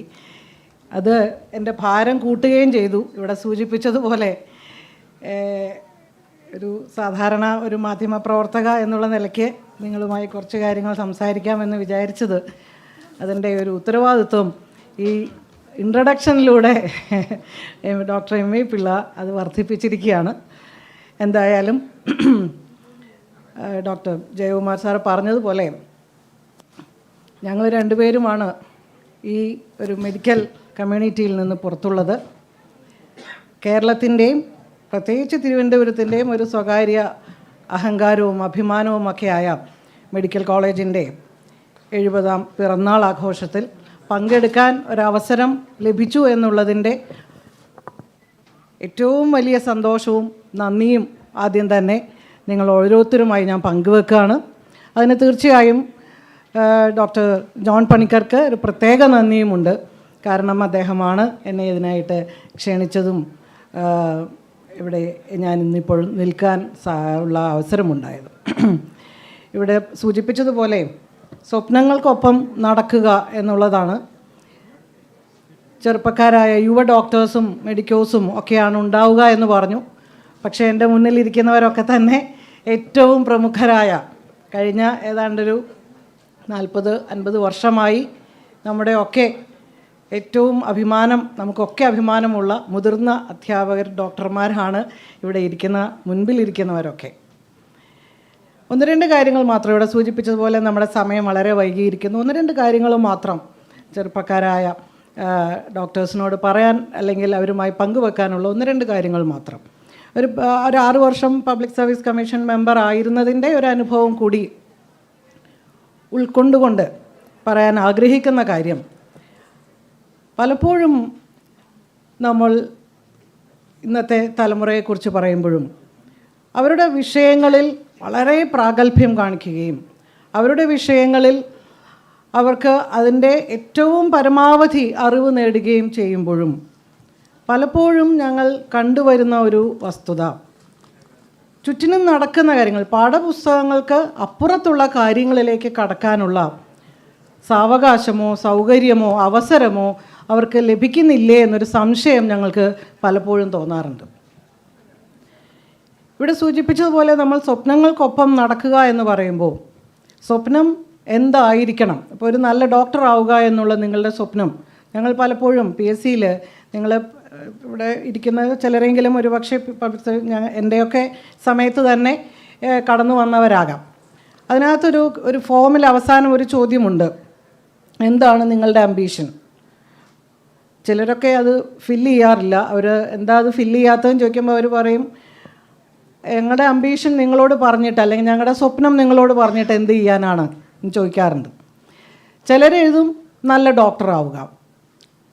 അപ്പോൾ MBBS ആയി അല്ലെങ്കിൽ MD ആയി അല്ലെങ്കിൽ DM എടുത്തു മറ്റു തരത്തിലുള്ള സ്പെഷ്യലൈസ്ഡ് ഏരിയകളിലേക്കൊക്കെ കടന്നു കഴിഞ്ഞു. അപ്പോൾ ഒരു നല്ല ഡോക്ടറാവുക എന്നുള്ളിടത്ത് ആ സ്വപ്നം അവിടെ അവസാനിക്കുകയാണ്. അതോടുകൂടി ആ സ്വപ്നം കഴിഞ്ഞു. അപ്പോൾ പിന്നെ നമുക്കൊന്നുമില്ല, നിങ്ങളൊരു നല്ല ഡോക്ടറായി കഴിഞ്ഞു. പക്ഷെ അതിനപ്പുറത്തേക്ക് പോകുമ്പോൾ ഇന്ന് നമുക്കറിയാം ഏറ്റവും കടുത്ത അസമത്വം നിൽക്കുന്ന ഒരു രാജ്യമായിട്ടാണ് ഇന്ത്യയെ കണക്കാക്കുന്നത്. അസമത്വം വർദ്ധിച്ച് ഇന്നത്തെ പത്രത്തിൽ പ്രധാനമന്ത്രിയുടെ സാമ്പത്തിക ഉപദേഷ്ടാക്കളിൽ ഒരാളായ ഒരു സാമ്പത്തിക വിദഗ്ധൻ എഴുതിയ ലേഖനം ഇന്നത്തെ പത്രത്തിലെ ഒരു എഡിറ്റ് പേജ് കണ്ടു. മനോരമയാണോ മാതൃഭൂമിയാണോ എന്ന് എനിക്ക് ഓർമ്മയില്ല. അതിൽ അദ്ദേഹം പറയുന്നുണ്ട് ആ അസമത്വത്തിൻ്റെ കാഠിന്യം ഒരു പക്ഷേ നമ്മുടെ നയരൂപീകരണ വിദഗ്ധരൊക്കെ തന്നെ ഏറ്റവും കൂടുതൽ മനസ്സിലാക്കാൻ ശ്രമിക്കുന്ന ഒന്നാണ് എങ്ങനെയാണ് ഇത് ഇല്ലാതാക്കുക എന്നുള്ളത്. അപ്പോൾ നമുക്കറിയാം രോഗത്തെക്കുറിച്ച് പറയുമ്പോൾ നിങ്ങളൊക്കെ നല്ല ഡോക്ടർമാരായിരിക്കുമ്പോൾ തന്നെ അതിൻ്റെ ഒപ്പം തന്നെ നമ്മുടെ നാടിൻ്റെ നയം രൂപീകരിക്കുന്നതിൽ എങ്ങനെയാണ് നിങ്ങൾക്ക് സഹായിക്കാൻ കഴിയുക എന്നുള്ള ഒരു കാര്യം കൂടി ചിന്തിക്കേണ്ടതായിട്ടുണ്ടെന്ന് തോന്നുന്നു. ഒരുപക്ഷെ ഇവിടെയുള്ള മുതിർന്ന ഡോക്ടർമാർ, ഇപ്പോൾ ഡോക്ടർ ജോൺ പണിക്കരെയൊക്കെ ഞാനൊക്കെ ഏറ്റവും കൂടുതൽ ബഹുമാനിക്കുകയും അത്ഭുതത്തോടു കൂടിയും കാണുന്ന ഒരു കാര്യം എന്താണെന്ന് വെച്ചാൽ അദ്ദേഹം ഏറ്റവും നല്ല ENT ഡോക്ടറാണ്. ഒപ്പം തന്നെ അദ്ദേഹത്തിൻ്റെ ആ ENTയിലുള്ള കഴിവ് എങ്ങനെയാണ് ഈ സമൂഹത്തിലെ പ്രശ്നങ്ങൾ എങ്ങനെ പരിഹരിക്കാൻ പറ്റും. ഇപ്പോൾ സേഫ് സൗണ്ട് എന്നെയൊക്കെ എപ്പോഴും വിളിക്കുന്നതാണ്. ഈ ശബ്ദ മലിനീകരണം അദ്ദേഹത്തിന് അതിനൊന്നും പോകേണ്ട കാര്യമില്ല. നല്ലൊരു ENT ഡോക്ടറായിട്ട് അദ്ദേഹത്തിന് സ്വന്തമായൊരു ഹോസ്പിറ്റലും ഉണ്ടായിരുന്നു. സുഖമായിട്ട് അദ്ദേഹം നല്ല ENT ആയിട്ടിരിക്കാം. പക്ഷെ അതിനപ്പുറത്ത് അദ്ദേഹം ചിന്തിക്കുന്നത് അദ്ദേഹത്തിൻ്റെ ആ അറിവ് എങ്ങനെയാണ് സേഫ് സൗണ്ട് എന്നുള്ള ആ പ്രസ്ഥാനം ഇന്ന് ഇന്ത്യ മുഴുവനും ശ്രദ്ധിക്കപ്പെടുന്ന തരത്തിലേക്ക് വളർന്നു കഴിഞ്ഞു. ഞാൻ പറഞ്ഞു വരുന്നത് പലപ്പോഴും ഡോക്ടേഴ്സിനെ കുറിച്ച് പറയും. തീർച്ചയായും ഓഫ്കോഴ്സ് ഡോക്ടേഴ്സ് അണ്ടർസ്റ്റാൻഡ് ഇൽനെസ്, പക്ഷെ അത് മാത്രം പോരാ. Doctors must understand the suffering എന്ന് പറയാറുണ്ട്. രോഗം മാത്രമല്ല മനസ്സിലാക്കേണ്ടത്, അതിൻ്റെ പിന്നിലെ യാതന കൂടി മനസ്സിലാക്കേണ്ടതായിട്ടുണ്ട്. മരണത്തെ മുഖാമുഖം കാണുന്ന ഒരു രോഗി, നിങ്ങൾ ഒരുപക്ഷെ ആദ്യ സെമസ്റ്ററുകളിലൊക്കെ കമ്മ്യൂണിറ്റി മെഡിസിൻ പഠിക്കും. ആദ്യ സെമസ്റ്ററുകൾ ഞങ്ങൾ ഈ PSC മെമ്പർമാരെ സംബന്ധിച്ചിടത്തോളം നമുക്ക് ചോദിക്കാൻ കമ്മ്യൂണിറ്റി മെഡിസിൻ മാത്രമേ ഉള്ളൂ. ചിലപ്പോൾ നെഫ്രോളജി ആയിരിക്കാം, ഗൈനക്കായിരിക്കാം, അല്ലെങ്കിൽ ഡെൻ്റൽ ആയിരിക്കാം. അതൊക്കെ ചോദിക്കാൻ എക്സ്പേർട്ട് ഉണ്ടാവും. ഞങ്ങൾ പലപ്പോഴും ചോദിക്കുന്നത് കമ്മ്യൂണിറ്റി മെഡിസിനുമായി ബന്ധപ്പെട്ട കാര്യങ്ങളാണ്. അപ്പോൾ അവർ പറയും, കുട്ടികൾ പറയുന്നത്, അത് മാഡം ഞങ്ങൾ ഫസ്റ്റ് ഇയറിൽ പഠിച്ചതാണ്, അത് വിട്ടു എന്ന് പറഞ്ഞതുപോലെ ഞങ്ങളെ സംബന്ധിച്ചിടത്തോളം എന്ന് പറയുന്നത് പോലെ. അപ്പോൾ ഇത്തരം കാര്യങ്ങൾ, ഈ യാതന നമുക്കറിയാം. ഈ WHO അതും കൂടി പറഞ്ഞ് ഞാനത് അവസാനിപ്പിക്കുകയാണ്. ഒറ്റ കാര്യം കൂടി, WHO പറഞ്ഞൊരു വാചകം ഞാൻ വായിക്കാം. The social determinants of health are the conditions in which people are bone, grow, live, work and age. These circumstances are shaped by the distribution of money, power and resources at global, national and local levels എന്നാണ്. ശുദ്ധമായ വായു, ശുദ്ധമായ വെള്ളം, പാർപ്പിടം, ഭക്ഷണം, ഇതെല്ലാം തന്നെ ഒരു രോഗത്തിൻ്റെ, അല്ലെങ്കിൽ നമുക്കറിയാം, നമ്മൾ പറയാറുണ്ട് സൗഖ്യമാണ്, രോഗമില്ലാത്ത അവസ്ഥ മാത്രമല്ല. ആ സൗഖ്യം എന്ന് പറയുന്ന ഒരു സാഹചര്യത്തിലേക്ക് വരണമെങ്കിൽ ഇതെല്ലാം നിങ്ങളെ ബാധിക്കുന്നതാണ്. ഒരു ഉദാഹരണം മാത്രം ഞാൻ പറയാം. എൻ്റെ ഒരു പരിചയത്തിലുള്ള ഒരാളുടെ മകള്, 10 വയസ്സുള്ളൊരു പെൺകുട്ടി, നിരന്തരം ശ്വാസം മുട്ടലും ആസ്മയുമായിട്ട് ഡോക്ടറിനെ കാണുന്നുണ്ട്, ചികിത്സിക്കുന്നുണ്ട്, ഇങ്ങനെ പോവുകയാണ്. പക്ഷേ അതിന് ഒന്നും ചെയ്യാൻ പറ്റില്ല. ഇഷ്ടംപോലെ മരുന്ന് കഴിക്കുന്നുണ്ട്. ഇവിടെ ഇരിക്കുന്ന ഡോക്ടേഴ്സിനറിയാം അതിൻ്റെയൊക്കെ മരുന്നുകൾ കൂടുതൽ ഒരു 10 വയസ്സുള്ള കുട്ടിക്ക് എങ്ങനെയൊക്കെയുള്ള ട്രീറ്റ്മെൻറ്റിലും അതിന് വ്യത്യാസം വരുന്നില്ല. ഒടുവിൽ ഒരു പ്രത്യേക സാഹചര്യത്തിലാണ് മനസ്സിലാകുന്നത് ആ കുട്ടി വീട്ടിനകത്ത് നിരന്തരം ലൈംഗികമായി ആക്രമിക്കപ്പെടുന്ന കുട്ടിയായിരുന്നു. നിരന്തരം സെക്ഷൽ അബ്യൂസിൻ്റെ ഒരു വിക്ടിമായിരുന്നു. അപ്പോൾ ഞാൻ പറഞ്ഞു വരുന്നത്, ഇങ്ങനെ നമ്മളൊരു രോഗത്തെക്കുറിച്ച് പറയുമ്പോൾ പലപ്പോഴും ഇപ്പോൾ സ്ത്രീകളുടെ, നിങ്ങൾക്കൊക്കെ ഇവിടെയൊക്കെ ഭൂമിക തുടങ്ങിയ പല പ്രസ്ഥാനങ്ങളുമുണ്ട്. അതായത് സ്ത്രീകൾ ഇപ്പോൾ വയലൻസ്, അതൊരു വലിയ, അതിനെക്കുറിച്ച് വളരെ വ്യക്തമായി തന്നെയാണ് പറയുന്നത്. ഇൻ്റർപേഴ്സണൽ വയലൻസ് എന്ന് പറയുന്നത് എങ്ങനെയാണ് നമ്മൾ മനസ്സിലാക്കുക? ഞാൻ പറഞ്ഞു വരുന്നത്, പലപ്പോഴും നമ്മൾ പാഠപുസ്തകത്തിൻ്റെ അപ്പുറത്തുള്ള ലോകം കാണാതെ പോകുന്നുണ്ടോ എന്നൊരു സംശയം. പലപ്പോഴും പാഠപുസ്തകങ്ങൾക്കകത്ത് മാത്രം നമ്മൾ നിൽക്കുമ്പോൾ, പക്ഷെ അതിന് ഇവിടെ സൂചിപ്പിച്ചതുപോലെ അത് നിങ്ങളുടെയോ ഇവിടെ ഉള്ള ചെറുപ്പക്കാരായ ഡോക്ടർമാരുടെയോ പ്രശ്നത്തിനപ്പുറത്ത് അതൊരു സിസ്റ്റത്തിൻ്റെ പ്രശ്നമാണെന്ന് എനിക്ക് തോന്നുന്നു. ഞാൻ കാണുന്ന ഡോക്ടേഴ്സ്, ഡോക്ടർ ജോൺ പണിക്കരോടും എനിക്ക് തോന്നുന്നു മഞ്ചേട്ടനോടും ഒക്കെ ഞാൻ പറഞ്ഞിട്ടുള്ള ഒരു കാര്യമാണ്, നമുക്ക് ഈ എൻട്രൻസ് എക്സാം അങ്ങ് നിർത്തിക്കൂടെ? ഈ എൻട്രൻസ് എക്സാം എന്ന് പറയുന്നത് ഇന്ന് കേരളത്തെ സംബന്ധിച്ചിടത്തോളം എന്താ സ്ഥിതി? വലിയൊരു ബിസിനസ്സായി, ഒരു മാഫിയയായി മാറിയിരിക്കുകയാണ്. അതുണ്ടാക്കുന്ന യഥാർത്ഥത്തിൽ വലിയ പഠനം ആവശ്യമായൊരു വിഷയമാണത്. അത് ഏതൊക്കെ തരത്തിലുള്ള പ്രശ്നങ്ങളാണ്, ഏതൊക്കെ സാമൂഹ്യമായിട്ട്, സാമ്പത്തികമായിട്ട്, സാംസ്കാരികമായിട്ടൊക്കെ പ്രശ്നങ്ങൾ സൃഷ്ടിക്കുന്നുണ്ട്. പാലായിലോ തൃശ്ശൂരോ ഒരുപക്ഷെ തിരുവനന്തപുരത്തോ വന്ന് നിന്ന് പഠിച്ച് എൻട്രൻസ് എഴുതി പാസ്സാകുന്നവർക്ക് മാത്രമേ ഡോക്ടറോ എൻജിനീയറോ ആകാൻ കഴിയൂ എന്നൊരു സാഹചര്യം കേരളത്തിൽ വളർന്നു വരുന്നത് വലിയ അപകടമാണെന്നാണ് എനിക്ക് തോന്നുന്നത്. എൻ്റെ ഒരു വളരെ വ്യക്തിപരമായ ഒരു അഭിപ്രായമാണ് കേട്ടോ. കാരണം അവിടെ നടക്കുന്ന പഠനം, ഞങ്ങളെയൊക്കെ സംബന്ധിച്ചിടത്തോളം ടീനേജ് എന്ന് പറയുന്നത് കൗമാരപ്രായത്തിലാണ്. 13 വയസ്സ് മുതൽ 19 വയസ്സ് വരെയാണ് ഞങ്ങളുടെ ജീവിതത്തിലെ ഏറ്റവും മനോഹരമായ കാലം, ഏറ്റവും ക്രിയേറ്റീവ് ആകുന്ന, ഏറ്റവും പ്രതികരണം സാധ്യമാകുന്ന, ഏറ്റവും ചിന്തിക്കാൻ കഴിയുന്ന, ഏറ്റവും സ്വപ്നം കാണാൻ കഴിയുന്ന. പക്ഷേ ഇന്ന് എന്താ സംഭവിക്കുന്നത്? ഈ പ്രവേശന പരീക്ഷ, കോച്ചിങ് സെൻറ്ററുകൾ, അവിടുത്തെ ജീവിതം, എങ്ങനെയാണ് കുട്ടികളുടെ വ്യക്തിത്വം, ആ പ്രായത്തിലാണ് വ്യക്തിത്വ വികസനം സാധ്യമാകുന്നത്. നിങ്ങൾ ചരിത്രം പരിശോധിച്ചാൽ അറിയാം, അവരെല്ലാവരും, എല്ലാ മഹാന്മാരും, എല്ലാ മേഖലകളിലും വലിയ നേട്ടങ്ങൾ ഉണ്ടാക്കാൻ കഴിഞ്ഞവരൊക്കെ ആ പ്രായത്തിലാണ് അവർക്കതിൻ്റെ വിത്തുകൾ കിട്ടിയത്. എഴുത്തുകാരാണെങ്കിലും രാഷ്ട്രീയ നേതാക്കന്മാരാണെങ്കിലും സാമൂഹ്യ പരിഷ്കർത്താക്കളാണെങ്കിലും ഒക്കെ. അപ്പോൾ ഞാൻ പറഞ്ഞു വരുന്നത്, ഇത് സംഭവിക്കുന്നതുകൊണ്ട് എന്താ ഉണ്ടാകുന്നത്? ഇത് നമുക്കൊരു പ്രത്യേക തരത്തിലുള്ള ഒരു ക്ലാസ് സ്വഭാവം നമുക്കുണ്ടായി വരുന്നുണ്ട്. ഇത് ഏതൊക്കെ തരത്തിലാണ് ഞാൻ സൂചിപ്പിക്കാൻ ആഗ്രഹിക്കുന്നത്? യഥാർത്ഥത്തിൽ ഇപ്പോൾ എനിക്ക് തോന്നുന്നു ഈ കരിക്കുലത്തിലും നിങ്ങളുടെ MBBSൻ്റെ സിലബസിലുമൊക്കെ കുറേ മാറ്റങ്ങൾ വന്നുകൊണ്ടിരിക്കുന്നുണ്ട്. ഒരു ഒറ്റ കാര്യം മാത്രം, ഇവിടെ ഡോക്ടർ എം ഇ പിള്ള പറഞ്ഞു മ്യൂസിക്കിനെ കുറിച്ച്. ഇന്ന് ലോകത്ത് തന്നെ പല യൂണിവേഴ്സിറ്റികളിലും ആർട്സ് സബ്ജക്ട്സ്, മ്യൂസിക്, ഫിലോസഫി, ഇതൊക്കെ കൂടി മെഡിസിൻ്റെ ഭാഗമാകുന്നുണ്ട്, മെഡിസിൻ വിദ്യാഭ്യാസത്തിൻ്റെ. കാരണം അതുണ്ടാക്കുന്ന മറ്റൊരു തരത്തിൽ തീർച്ചയായും ശാസ്ത്രം വേണം, സയൻസ് സബ്ജക്റ്റുകൾ പഠിച്ചിരിക്കണം, അത് വേണം. പക്ഷെ അതിൻ്റെ ഒപ്പം തന്നെ ഞാനൊരു ഉദാഹരണം പറയാം. ഇവിടെ ന്യൂയോർക്കിലാണെന്ന് എനിക്ക് തോന്നുന്നത്, മൗണ്ട് സിനായിൽ അവിടെ ഒരു ബ്രാഞ്ചിൻ്റെ പേര് academy four medicine and humanities എന്നാണ്. അതിൻ്റെ പേര് മെഡിക്കൽ ഹ്യൂമാനിറ്റീസ് എന്ന് തന്നെയാണ്. മെഡിക്കൽ ഹ്യൂമാനിറ്റീസ് എന്ന് പറയുന്ന വിഷയം വളരെയധികം ഇന്ന് ലോകം മുഴുവനും അംഗീകരിക്കുന്ന, ചർച്ച ചെയ്യുന്ന, അതുണ്ടാകണമെന്നുള്ളതാണ്. എംപതി ഉണ്ടാകാൻ, കമ്പാഷൻ ഉണ്ടാകാൻ, ഈ ചുറ്റിനും നടക്കുന്ന കാര്യങ്ങൾ, നമ്മളിപ്പോൾ ജെയിംസ് വെബർ ടെലിസ്കോപ്പ് എന്ന് പറഞ്ഞാൽ നമ്മൾ നക്ഷത്രങ്ങളിലേക്ക് പൊങ്ങി പോകുമ്പോൾ നമ്മൾ അറിയാതെ മണ്ണിൽ നിന്ന് അകന്നു പോകുന്നുണ്ടോ? ഒരിക്കലുമില്ല. മണ്ണിലെ ജീവിതത്തിനെ പഠിക്കുവാനും അറിയുവാനും വേണ്ടിയാണ് എന്ന് പറഞ്ഞതുപോലെ നമ്മളുടെ വളർച്ച ശാസ്ത്ര സാങ്കേതിക വിദ്യയിലാണെങ്കിലും ആധുനികമായിട്ടുള്ള മറ്റു തരത്തിലുള്ള കാഴ്ചപ്പാടുകളിലാണെങ്കിലും ഒക്കെ നമ്മൾ വളരെ മുകളിലേക്ക് പോകുമ്പോൾ അറിയാതെ നമ്മൾ മണ്ണിൽ നിന്ന് പൊങ്ങി പോകുന്നുണ്ടോ എന്നൊരു തിരിച്ച് ചിന്തിക്കേണ്ട സമയമായിരിക്കുന്നു എന്ന് എനിക്ക് തോന്നുന്നു. ഇവിടെ ഡോക്ടർ പൈയെക്കുറിച്ചൊക്കെ അതൊരു ഐക്കണാണ് doctor pi.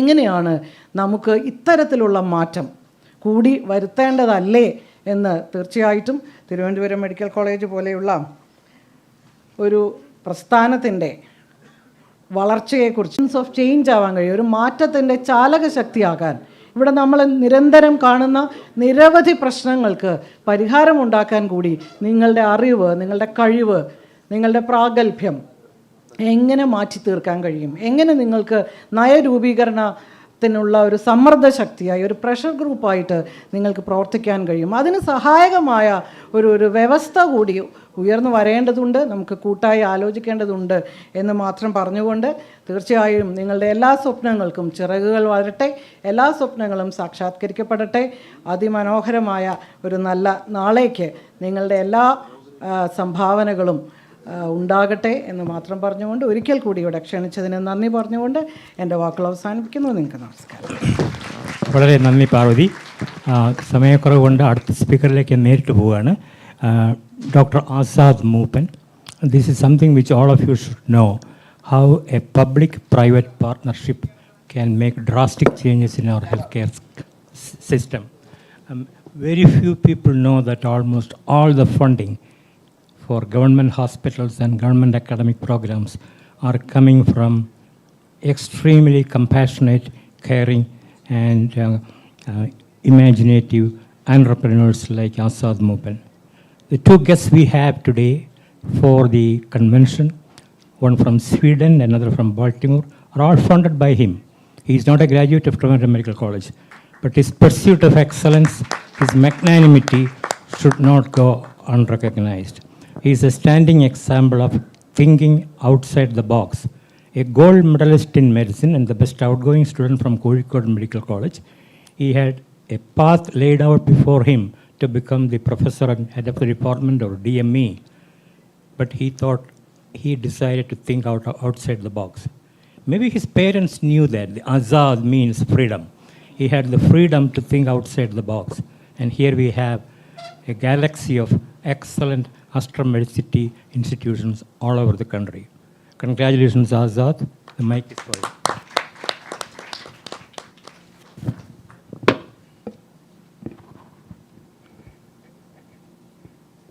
Respected Dr. M.V. Pillai, who actually is a person who upholds the name of Kerala doctors across the world, not only in USA, across the world, and make us proud every day. And that is something which I should tell here very openly, not because he told some words about me, good words, thank you very much for that, but he has been like that. Other fellow panelists, the dignitaries, and especially Dr. John Panikkar, who is the president of the Alumni Association and who is organizing this along with Dr. Viswanathan, and all the students, young students, who are actually the audience for the day.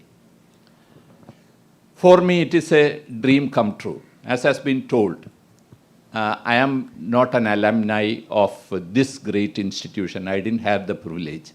I was born a little late. So, but I had the advantage of being a grand student of this institution, a grandchild, because all my teachers, everyone was an alumni of Trivandrum Medical College. So I'm actually a grand student or grandchild of this institution. And I still remember my professors, all those, Professor C.B.C. Warrior and N.S. Venugopal, G.K. Warrior, everybody who has been with this institution. So this is a great moment for me. And 70 years is very coincidental because I am also 70 now. I turned 70 few months back. So it's a very happy moment for me. Now, before I go into this short motivation to the students, which is meant to be the topic, I just want to talk to you briefly about my journey, which started as a medical student, as has been told by MVP in Calicut Medical College, both for my graduation and post-graduation. And later, I became a lecturer there. And later, so I went to Dubai for a short while, for 2 years, to take up a job. Government used to, even now, government allows sabbatical. And I thought that I'll come back, join the medical college, and then continue like, no, would have had a different destiny. But destiny had other things in store. So I went there, stayed there. Now it is 35 years. I went in 1987 after completing my 5 years of lectureship there. What I want to tell you is that most things in life are actually not decided by us. We say that നാം പാതി ദൈവം പാതി. ഒരു വലിയൊരു പരിധി വരെ അത് ശരിയാണ് എന്നുള്ളതിന് എനിക്കൊരു സംശയവുമില്ല. കാരണം 1987 ദുബായിലേക്ക് പോകുമ്പോൾ എനിക്കങ്ങനെ ഒരു ചിന്ത തന്നെ ഉണ്ടായിരുന്നില്ല അവിടെ നിൽക്കണമെന്നുള്ളത്.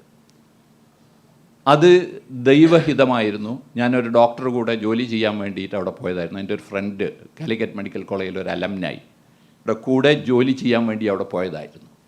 ആ സന്ദർഭത്തിലാണ് അവിടെ ചെന്നതിന് ശേഷം അദ്ദേഹത്തിനൊരു ദൈവോദയമുണ്ടായി. ഡോക്ടർ അലി ഇപ്പോഴും അജ്മാനിൽ പ്രാക്ടീസ് ചെയ്യുന്നുണ്ട്. അതായത് ഈ ഡോക്ടർ ആസാദ് മൂപ്പനെ അജ്മാനിൽ വെച്ചാൽ പറ്റില്ല, ഇദ്ദേഹത്തിന് ദുബായിൽ പോകണം, അതിന് എന്തെങ്കിലും ഒന്ന് ചെയ്യണമെന്ന് ദൈവം അലിയെ തോന്നിപ്പിച്ചു. അലി ഒരാഴ്ച 2 ആഴ്ച ഇരുന്ന് എന്നോട് പറഞ്ഞിട്ടാണ് ഞാൻ ദുബായിൽ പോയിട്ട് അവിടെ ഒരു ക്ലിനിക്ക് തുടങ്ങുന്നു 1987. അതിനുശേഷം പ്രാക്ടീസ് ചെയ്ത് ഇന്ന് വലിയൊരു ശൃംഖല തന്നെ ആശുപത്രികളും ക്ലിനിക്കുകളും ഫാർമസികളും ഏകദേശം 3500 ഡോക്ടർമാർ ഞങ്ങളുടെ കൂടെ ജോലി ചെയ്യുന്നുണ്ട്. 7500 നഴ്സുമാരുണ്ട്. 25,000-ഓളം പേര് ജോലി ചെയ്യുന്ന ഒരു ശൃംഖല തന്നെ കെട്ടിപ്പടുക്കാനായി ഈ 35 വർഷം കൊണ്ട്. അപ്പോൾ അന്ന് അത് തോന്നിയത് ഇതെൻ്റെ കഴിവാണോ എന്ന് ചോദിച്ചാൽ എൻ്റെ കഴിവല്ല. ഈ കഴിവ് ദൈവം ഒരു വാതിൽ തുറക്കുകയായിരുന്നു അന്ന് എന്നെ ദുബായിലേക്ക് അയക്കാൻ ഡോക്ടർ അലിയെ കൊണ്ട് തോന്നിപ്പിച്ചത്. ഞാൻ ഒരുപാട് റെസിസ്റ്റ് ചെയ്തതിന് ശേഷമാണ് ഞാൻ ആ തീരുമാനമെടുത്തത്. അപ്പോൾ what I wanted to tell you is that നമ്മളൊക്കെ വിചാരിക്കും തിരിഞ്ഞു നോക്കുമ്പോൾ പല ആൾക്കാരും പലതും നേടിയെന്നുള്ളത്. പലപ്പോഴും അത് ദൈവഹിതം ആണ്, ദൈവത്തിൻ്റെ ബ്ലെസ്സിങ്സ് ആണ്. Only thing is that when opportunity comes and knocks at your door, don't complain of voice pollution, but just open it. That's the only thing that we have to do. We have to open it instead of complaining of voice pollution. അങ്ങനെ ആ ഒരു കാലഘട്ടത്തിൽ ഞാൻ അവിടെ നിന്നു ഈ 35 വർഷം. അപ്പോൾ തിരിഞ്ഞു നോക്കുമ്പോൾ do I feel that I have done something wrong, I would have done something different if I had remained in the medical college, taught students, become a professor, or maybe even the DMA at some point of time and retired? Or was that which I did was the best thing? Like has been told by Jayakumar Sir, that is something which comes from something. So it's I think there is some technical, some voice is coming. Yeah. So why is it possible, apart from these blessings from God, and of course the genes that you get from Almighty, I mean from your parents, what is that helps a person to achieve? That is of course the topic of the day. അപ്പോൾ നമ്മളുടെയൊക്കെ parents നമുക്കൊരു jeans തരുന്നുണ്ട്. And you or all the people here are bestowed with much better genes than the general population where you look at the intelligence. And that's why you have reached here. 1 ലക്ഷം 10 ലക്ഷം 20 ലക്ഷം വിദ്യാർത്ഥികൾ പരീക്ഷ എഴുതിയതിന് ശേഷം അതിൽ 60,000 പേർക്ക് medicine admission കിട്ടുമ്പോൾ നമ്മളൊരു വളരെ selected ക്ലാസ്സാണ് എന്നുള്ളതിന് ഒരു സംശയവുമില്ല. അപ്പോൾ അത് മാത്രം മതിയോ? പോരാ. That's one part of that. Beyond that, there are a lot of things. I know that you all study very hard, and as a medical student, it's extremely important that you study hard. But is it even sufficient? Like has been told here earlier, അത് പോരാ. നമുക്ക് beyond that ചിന്തിക്കാനുള്ള ഒരു കഴിവുണ്ടായിരിക്കണം. നമുക്ക് ജീവിതത്തിൽ ഒരു ലക്ഷ്യം വേണം, ഒരു ലക്ഷ്യബോധം വേണം. ആ ലക്ഷ്യബോധം ഉണ്ടായിക്കൊണ്ട് അതിലേക്ക് പ്രവർത്തിച്ചാൽ മാത്രമേ നമുക്ക് ജീവിതത്തിൽ നമുക്ക് ദൈവം തുറന്നു വരുന്ന വാതിലുകൾ അതിന് ശേഷമുള്ളത് നമ്മളുടെ കഴിവാണ്. എൻ്റെ ബാച്ചിൽ 200 പേരുണ്ടായിരുന്നു കോഴിക്കോട് മെഡിക്കൽ കോളേജിൽ. ഞാൻ 1973 അവിടെ ചേർന്നത്. ആ ബാച്ചിലെ 200 പേരിൽ 30 പേര് മരിച്ചു. 170 പേരാണ് ഇപ്പോൾ ബാക്കിയുള്ളത്. ഈ 170 പേരിൽ 160 പേരെങ്കിലും ഒരു സാധാരണ ഡോക്ടറായി നാട്ടുംപുറങ്ങളിലൊക്കെ പോയി, അല്ലെങ്കിൽ ചിലപ്പോഴൊക്കെ ചിലവരൊക്കെ മെഡിക്കൽ കോളേജിലൊക്കെ വന്നു, 55-ാമത്തെ വയസ്സിൽ 60-ാമത്തെ വയസ്സിലൊക്കെ റിട്ടയർ ചെയ്തു. ഇപ്പോഴും 70-ാമത്തെ വയസ്സിൽ പ്രാക്ടീസ് ചെയ്യുന്ന, സുഖമില്ലാതെ ബാക്ക് പെയിനും അതേപോലെയുള്ള എല്ലാ പ്രശ്നങ്ങളുമായിട്ട് ഇതേപോലെ പ്രാക്ടീസ് ചെയ്യുന്ന ഡോക്ടർമാരുണ്ട്. അതാണോ നമുക്ക് വേണ്ടത്?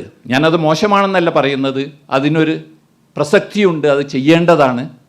പക്ഷേ നമുക്ക് വലുതായിട്ട് സ്വപ്നം കാണാൻ പറ്റണം. 1931 രാമേശ്വരത്ത് ജനിച്ച ഒരു വലിയ മനുഷ്യൻ, ഒരു ചെറിയ മനുഷ്യൻ, വലിയൊരു സ്വപ്നമുണ്ടായിരുന്നു. നമുക്കൊക്കെ സ്വപ്നങ്ങൾ നൽകിയ നമ്മളുടെ മരിച്ചുപോയ നമ്മളുടെ ഡോക്ടർ APJ അബ്ദുൽ കലാം, നമ്മളുടെ പ്രസിഡന്റ്. അദ്ദേഹം പറയുന്നത്, you have to dream and you have to dream big. But always dream with the feet firmly fixed on the ground, not in the sleep. That's a different dream. But you have to dream with your feet firmly fixed on the ground. ആ ഒരു dreaming ഭാവിയിൽ എന്താകണം? ഭാവിയിലേക്ക് നോക്കുമ്പോൾ ഒരു പക്ഷേ ഇന്ന് കാണുന്ന ജോലികളായിരിക്കില്ല നാളെ ഉണ്ടാകുന്നത്. This whole thing is going to change in the next 10-20 years. The jobs that you find as a doctor may not be there after 10 or 20 years. For example, radiologists may not find the usual jobs that they are doing after 10-20 years. It's going to be a different thing, like the data sciences which will be there. There will be machine reading. There won't be a requirement for a radiologist to read an X-ray. And like that, it's going to happen in many areas. Many of the things will move on to technology. So what is going to be there after 10 years, 20 years? You will have to dream big and find out what is that and work towards that. So what I wanted to just highlight is that just dream big, but also think what is the right thing to do and work very hard. There is no way in which you can achieve success without working hard. It is 99% perspiration and 1% inspiration. Mark it down. 99% വിയർപ്പാണ്, 1% മാത്രമേ ആ ഒരു inspiration ഉണ്ടാവുകയുള്ളൂ. ഏത് successful ആയിട്ടുള്ള, ഇവിടെ നാം മുമ്പിൽ നോക്കിയാൽ കാണുന്ന ഒരുപാട് സക്സസ്ഫുൾ ആയിട്ടുള്ള ആൾക്കാരുണ്ട്. ഒരുപാട് വർഷങ്ങൾ, ഞാൻ ദുബായിൽ പോയതിന് ശേഷം, ഞാൻ പറഞ്ഞല്ലോ കോഴിക്കോട് മെഡിക്കൽ കോളേജിൽ ഞാൻ ഫിസിഷ്യനായി വർക്ക് ചെയ്തിട്ടാണ് ഞാൻ ദുബായിൽ പോകുന്നത്. 10 കൊല്ലം ഒരു ഡോക്ടറായി ഞാൻ അവിടെ വർക്ക് ചെയ്തത്. ഞാൻ ഗൈനക്കോളജിസ്റ്റായിട്ടും പീഡിയാട്രിഷ്യനായിട്ടും സർജനായിട്ടും എനിക്ക് ജോലി ചെയ്യേണ്ടി വന്നിട്ടുണ്ട്. കാരണം അന്ന് ദുബായ് 35 വർഷം മുമ്പ് ഇന്നത്തെ ദുബായ് അല്ല. ഡോക്ടർമാരാകെ 4-5 പേരെ ഉണ്ടായിരുന്നുള്ളൂ. അപ്പോൾ we will have to take a decision that we have to work very hard. Now looking back at a person like me, everybody will say that, okay, this is a great success, God has given him and he has been very lucky. Okay, luck was there, that was God, in the form of God. But hard work is extremely important. You should have a dream, you should have a vision, but along with that, you should have the capability to work hard and make the midnight oil burn. Then only you are going to be successful. That's the most important thing which I want to tell you. That very important that you work hard. and dream at something which is there in the future. Don't go for the routine things. And the third thing which I want to just tell you is that it's extremely important that you have to have the capability for networking and taking people along with you. Only if you are capable of having people along with you and taking them along with you and form a team, then only you are going to be successful. നാം സ്വന്തമായിട്ട് ചെയ്യുന്നതിൽ ഒരുപാട് പരിമിതികളുണ്ട്. നമുക്ക് ഒരു കാലത്തും വലിയ കാര്യങ്ങളൊന്നും നേടിയെടുക്കാൻ പറ്റും എന്ന് കരുതണ്ട. അത് നമ്മളുടെ മനസ്സിലുണ്ടെങ്കിൽ ഡോക്ടർ APJ അബ്ദുൽ കലാമിന് തിരുവനന്തപുരത്ത് വെച്ച് തുമ്പയിൽ വെച്ച് ഉണ്ടായ ഒരു സ്വപ്നം ഒരു റോക്കറ്റ് അയക്കാനോ അല്ലെങ്കിൽ ആറ്റം ബോംബ് ഉണ്ടാക്കാനോ തോന്നിയത് ഒരു കാലത്തും അത് ശരിയാകില്ലായിരുന്നു. അദ്ദേഹം ഇതേപോലെയുള്ള ഒരു കഴിവില്ലാത്ത ഇതേപോലെ ഒരു ടീം ഉണ്ടാക്കാൻ കഴിവില്ലാത്ത ആളാണ്. Most important thing apart from hard work and your vision is the ability to have a team who can work with you and also empower them, give them the credit for what is being done. I remember a story when there was a rocket being sent to outside, and at that time there were a lot of failures, and this failed, and people were waiting. The press media was waiting. So Dr. APJ Abdul Kalam was not supposed to attend that meeting because somebody else was in charge of that project. So he told this person, you stand out, I will sit and I will address the media. And that he did. And next time, when it was successful, he told this person, come sit and take credit for this or talk to the media. So that is the way in which leadership has to be. You have to walk with people, you have to have the people along with you, you have to give them credit, and that's the only way in which you can take the people. So that is another very important thing which I want to tell you. And finally, I want to tell you that there is a requirement for us to take care of our other parts of life. It's not only a job, it's not only a profession, a lot of other things which a person has to take care. You have to take care of yourself. We know that the earliest premature death happens in doctors. That's because we overwork, we don't take care of ourselves. So we have to take care of ourselves. Maybe it is exercise, physical, mental, spiritual. Then also take care of your family. Extremely important. Most of us don't give importance to that. I have seen a lot of doctors who work very hard and ultimately they don't actually are successful or feel comfort because they have not taken care of their health or family. And also take care of, along with your profession, of the social requirements that you have to fulfill. A lot of the requirements for social requirements. So that is also extremely important. So finally, my dear students, I have to tell you that dream big, like what Dr. APJ Abdul Kalam said. Work hard and have a vision and build a team and take them along with you. And finally, I just want to tell you that any vision, see, we know that execution is important, and that is the most important thing when you have a vision. So any vision without execution is going to be hallucination. You are not going to be successful. Please keep it in mind and try to dream and try to work hard. You will be successful. May God bless you. Thank you. Jai Hind. Excellent remarks, Asad. I need to move on to the next speaker. We heard about from Che Guevara to Dr. B.C. Roy, doctors coming to the forefront of public movement. And here we have an alumnus of Trivandrum Medical College who has been holding national positions, and which is extremely commendable because we Malayalis are usually content with playing the second fiddle. We had the president, we had cabinet ministers, but in the foreseeable future, I don't see a Malayali becoming prime minister because we are happy with the second fiddle. The same thing we are seeing in United States. Almost all the big corporations are headed by non-Malayalis. Malayalis are happy with their profession. So here is somebody who broke that pattern, and he has held positions at the national level, and Dr. Srijit Kumar, and he is going to share his perspective of how to make your life more fruitful and more successful. Srijit.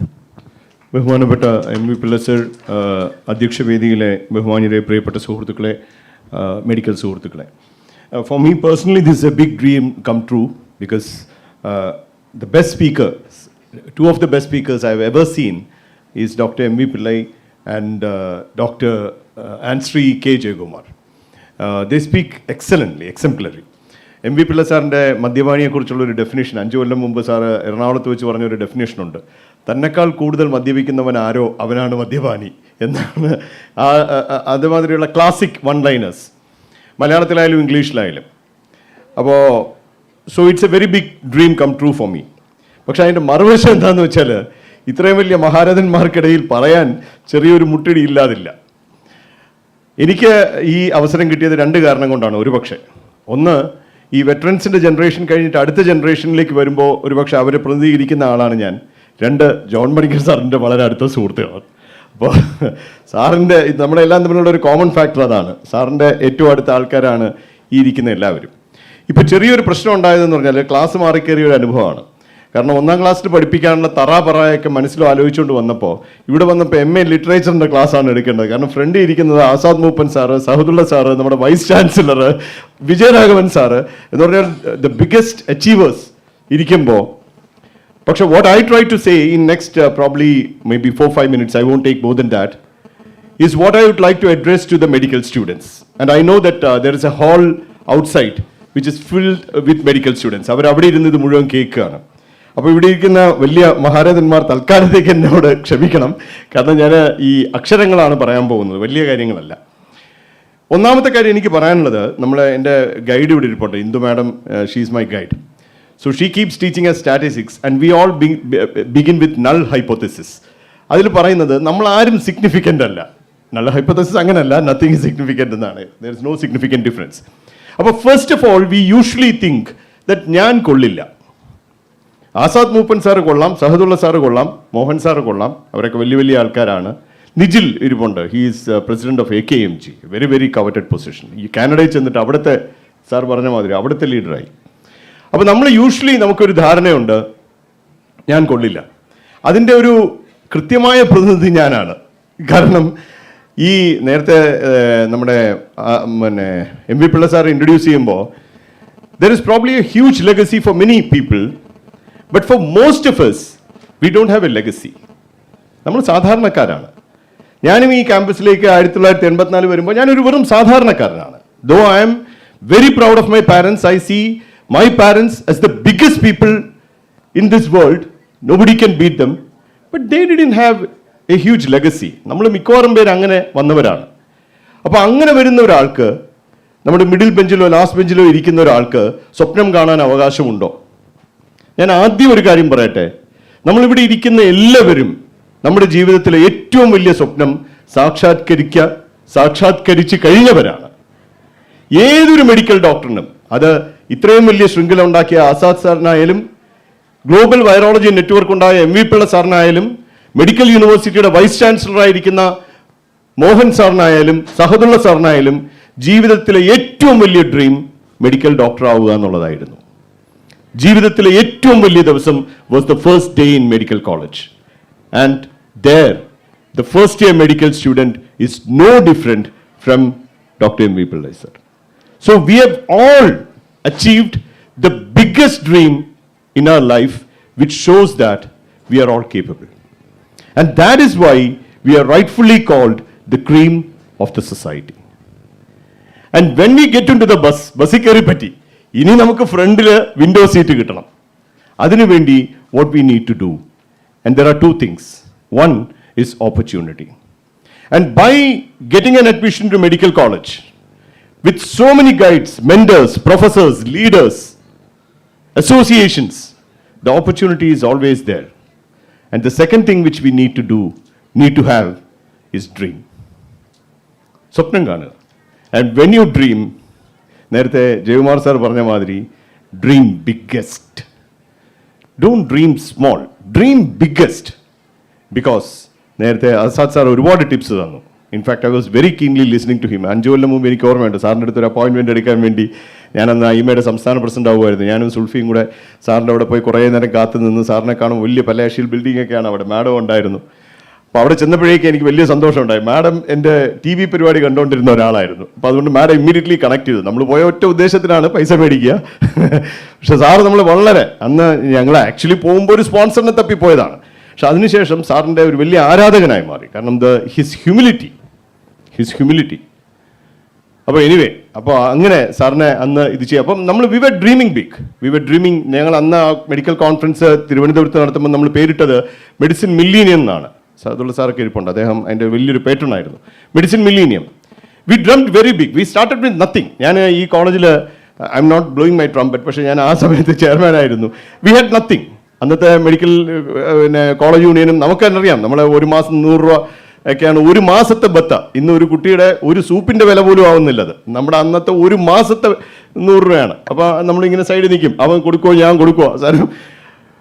അപ്പോൾ ആ അവസ്ഥയിൽ അവിടെ നമ്മൾ ഇവിടെ തിരുവനന്തപുരത്ത് ഏറ്റവും memorable ആയിട്ടുള്ളൊരു India medical festival അന്ന് നമ്മൾ നടത്തി. ഒരു രൂപ പോലും ഇല്ലാതെ. അതുപോലെ നമ്മുടെ നമ്മുടെ ഇത് IMAയുടെ ഈ മീറ്റിംഗ് നടത്തുമ്പോഴും എനിക്ക് പറയാനുള്ള 1-2 കൊച്ചു കാര്യങ്ങളാണ്. എനിക്കറിയാം ഞാൻ സമയം പിന്നെ നീണ്ടുപോകുന്നു. 1-2 കൊച്ചു കാര്യങ്ങൾ. ഒന്ന്, അന്ന് നമ്മൾ പഠിക്കുമ്പോൾ ഞങ്ങൾ വിചാരിച്ചിരുന്നു തിരുവനന്തപുരം മെഡിക്കൽ കോളേജിലുള്ള കുട്ടികൾക്ക് മറ്റ് മെഡിക്കൽ കോളേജുകളുമായിട്ട് ഇന്ററാക്ട് ചെയ്യാനുള്ളൊരു വേദി ഒരു കേരള മെഡിക്കോസ് അസോസിയേഷൻ ഉണ്ടാക്കാൻ സാധ്യത. അന്ന് അത് ഉണ്ടായിരുന്നില്ല. മോഹൻ സാറൊക്കെ അന്ന് ഞങ്ങളുടെ വളരെ സീനിയർ ആയിരുന്നു. അതിനുശേഷം കേരളത്തിലെ മുഴുവൻ മെഡിക്കൽ വിദ്യാർത്ഥികൾക്ക് ഒരുമിച്ച് വരാനുള്ള ഒരു അവസരം ഉണ്ടായത് കേരളം കണ്ട ഏറ്റവും ശക്തമായ 2 മെഡിക്കൽ സമരങ്ങളിലൂടെയാണ്. അതിന്റെ വിഷയത്തിലേക്കൊന്നും ഞാൻ പോകുന്നില്ല. പക്ഷെ there was a huge crisis. ലൈസേക്ക് ഇവിടെ ഇരിപ്പുണ്ട്. 80-90 ദിവസം ഞങ്ങളൊക്കെ സെക്രട്ടേറിയറ്റ് നടയിൽ പോയി കിടന്നിട്ടുണ്ട്. ഇൻഫാക്ട് സെക്രട്ടേറിയറ്റിൽ വണ്ടി നിർത്തുമ്പോൾ നമ്മൾ അറിയാതെ ഇറങ്ങിപ്പോകും വീടാണെന്ന് വിചാരിച്ച്. കാരണം മിക്കവാറും അവിടാണ്. അപ്പോൾ ആ ഒരു അവസ്ഥയിൽ വലിയൊരു ക്രൈസിസിൽ നിന്ന് കേരളത്തിലെ മുഴുവൻ മെഡിക്കൽ വിദ്യാർത്ഥികളെയും ഏകോപിപ്പിക്കുന്ന ഒരു കേരള മെഡിക്കോസ് അസോസിയേഷൻ ഉണ്ടാക്കിയപ്പോൾ അന്ന് ഞാനൊരു ചെറിയൊരു മെഡിക്കൽ വിദ്യാർത്ഥിയാണ് ഇവിടെ. ഞങ്ങൾ അന്ന് ഡ്രീം ചെയ്യുമായിരുന്നു ഇന്ത്യയിലെ മുഴുവൻ മെഡിക്കൽ വിദ്യാർത്ഥികളെ നമുക്ക് ഒരുമിച്ച് കൊണ്ടുവരാൻ സാധിക്കുമോ. സാധിക്കില്ല എന്ന് ഞങ്ങൾക്ക് ഉറപ്പായിരുന്നു. കാരണം കേരളത്തിൽ തന്നെ 5 കോളേജിൽ വളരെ പാടുപെടുന്നു. പക്ഷേ ഇന്ന് കേരളത്തിലെ എല്ലാ കോളേജുകളിലും ഏറ്റവും ശക്തമായിട്ടുള്ള ഓർഗനൈസേഷനാണ് KMA. We had to wait for decades. പക്ഷേ ഇന്ന് ഇന്ത്യൻ മെഡിക്കൽ അസോസിയേഷൻ ഇന്ത്യയിലെ മുഴുവൻ മെഡിക്കൽ കോളേജിലെയും വിദ്യാർത്ഥികളെ ഏകോപിപ്പിച്ചുകൊണ്ട് മെഡിക്കൽ സ്റ്റുഡന്റ് നെറ്റ്വർക്ക് പ്രാവർത്തികമാക്കിയിരിക്കുന്നു. അത് തുടങ്ങിയത് തിരുവനന്തപുരം മെഡിക്കൽ കോളേജിൽ നിന്ന് തന്നെയാണ്. സോ ഇനിയിപ്പോൾ നമ്മൾ ആലോചിച്ചു തുടങ്ങുന്ന ലോകത്തെ മുഴുവൻ മെഡിക്കൽ വിദ്യാർത്ഥികളെ, ബിക്കോസ് സാർ പറഞ്ഞ മാതിരി never stop dreaming. May be അടുത്ത തലമുറയ്ക്ക് അത് സാധ്യമാകുമായിരിക്കാം. ഞാൻ ഒരു ചെറിയ കാര്യം കൂടെ പറഞ്ഞു നിർത്താം. കേരളം ഒരുപക്ഷെ സമീപകാലത്ത് കണ്ട ഏറ്റവും വലിയൊരു ക്രൈസിസ് ആണ്. ഒരു സാധാരണക്കാരൻ, മുരുകൻ എന്ന് പേരുള്ള ഒരു സാധാരണക്കാരൻ 7 ആശുപത്രികളിൽ പോയി ചികിത്സ ലഭിച്ചില്ല എന്ന് പറഞ്ഞിട്ട് അവസാനം ആംബുലൻസിൽ അദ്ദേഹത്തിന് ജീവൻ നഷ്ടപ്പെടുന്ന അവസ്ഥയുണ്ടായി. നമ്മളെല്ലാവരും പത്രത്തിൽ വായിച്ചാണ്. അതേ കഴിഞ്ഞ് TV ചർച്ചയാണ്. നമുക്കിപ്പോൾ എപ്പോഴും TV ചർച്ചയാണല്ലോ. ഒരു വശത്ത് മിക്കവാറുമൊക്കെ ഞാനൊക്കെ ആയിരുന്നു ഇപ്പം ഞാൻ അധികം പോകാറില്ല. ഇപ്പോൾ സുൽഫിയൊക്കെയാണ് പോകുന്നത്. ഇപ്പോൾ ഒരു വശത്ത് നമ്മളിരിക്കും, ഒരു വശത്ത് എന്നിട്ട് നമ്മൾ രണ്ടുപേരെയും കൂടെ ഈ മറ്റേ ആങ്കർ എണ്ണ ഒഴിക്കും, നമ്മളിങ്ങനെ ആളിക്കത്തും. അപ്പോൾ അങ്ങനെ ഒരു വശത്തിരുന്നത് ഡോക്ടർമാരും മറുവശത്തിരുന്നത് ആംബുലൻസ് ഓണർമാരും ഡ്രൈവർമാരുമാണ്. എന്നിട്ട് ഘോര അടിയാണ്.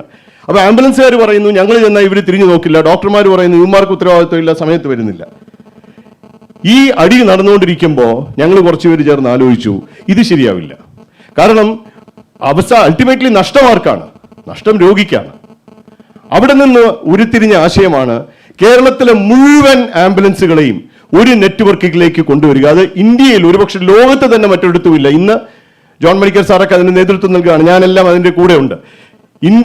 കേരളത്തിലെ മുഴുവൻ സ്വകാര്യ ആംബുലൻസുകളും ഒരു നെറ്റ്വർക്കിന്റെ കീഴിൽ, നിങ്ങൾ വഴിയിലൊക്കെ പോകുമ്പോൾ കാണാം ഒരു number 9188 100 91 88 100 100.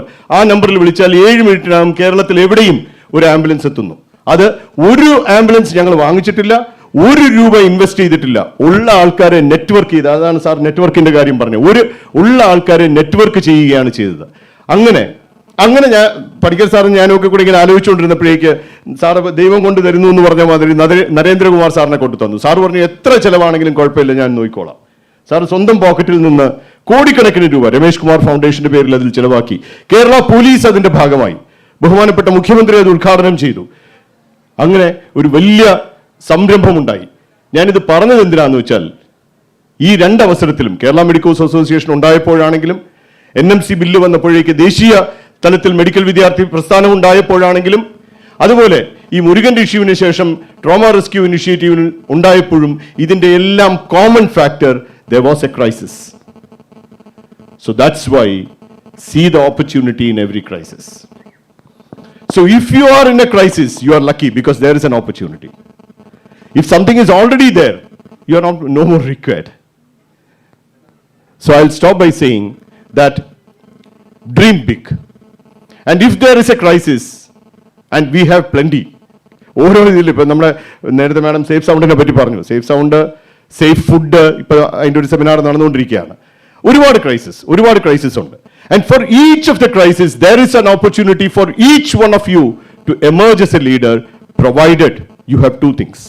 One, passion. Azad Moopen sir അദ്ദേഹത്തിന്റെ വലിയൊരു എംപയർ, അദ്ദേഹത്തിന്റെ എന്നല്ല, നമ്മുടെ ഒരു വലിയ എംപയറിന്റെ അധിപനാണ് അദ്ദേഹം. അതുപോലെ തന്നെ ഏതോ ഒരു ഗ്രാമത്തിൽ ഒരു പ്രൈമറി ഹെൽത്ത് സെന്ററിൽ ഇരുന്ന് അവിടുത്തെ രോഗികളെ ചികിത്സിച്ച് പാഷനേറ്റ് ആയിട്ട് ചികിത്സിച്ച 80 വയസ്സായ ആളും അദ്ദേഹത്തിനും കോമൺ ആയിട്ടുള്ളത് പാഷനാണ്. So I think what we need to do is, first of all we need to realise where our passion is. ഞാൻ 2 പുസ്തകം എഴുതിയിട്ടുണ്ട്.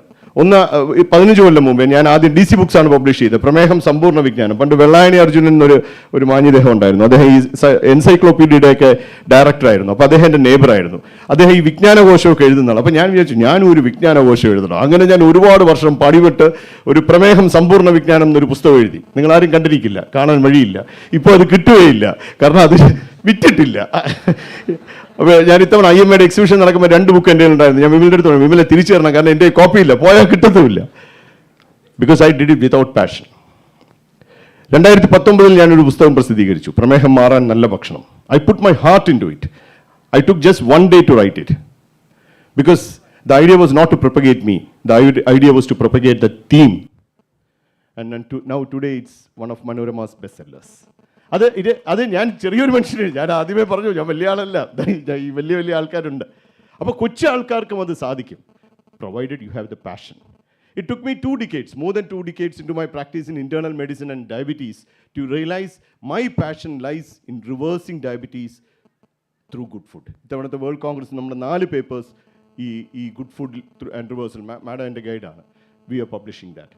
സോ മോഹൻ സാറ്, ഞാൻ സാറിന് വിളിക്കാൻ എനിക്ക് കുറച്ച് ബുദ്ധിമുട്ടാണ്, കാരണം അണ്ണാന്നാണ് വിളിച്ച ശീലം.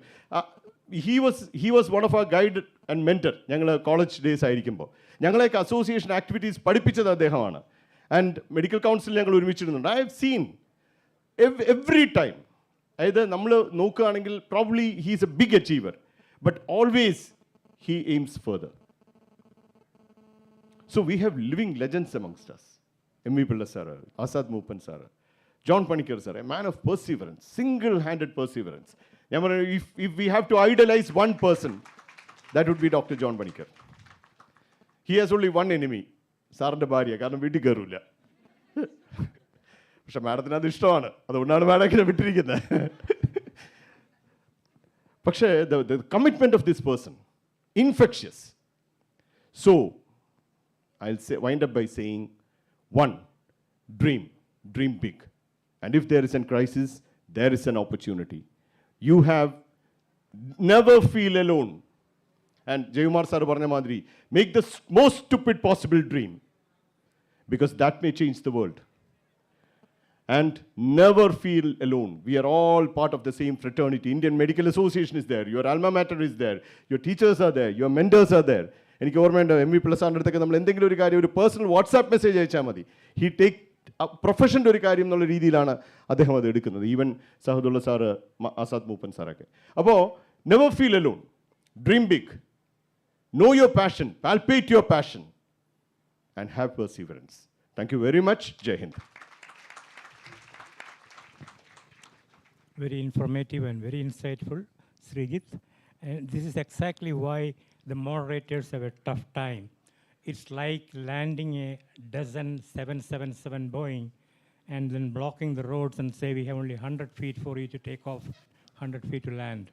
So these are all excellent orators who can articulate ideas very elegantly. Anyway, the last speaker epitomizes what Kerala government started this year, maybe 3 years ago, the Loka Kerala Sabha, I know it has been ridiculed and criticized, but that's a core element of goodness in that. The government thought that the diaspora of Malayalis scattered around the globe are our asset. Absolutely true. These people will teach you that there are opportunities galore everywhere. You don't have to be practicing the conventional medicine. Here is a doctor, a graduate of Trivandrum Medical College, who has built up a $400 million enterprise by going out into the technology sector of modern medicine, owning his business at a young age, and establishing international network for clinical research. Dr. Vidyasagar, the mic is for you.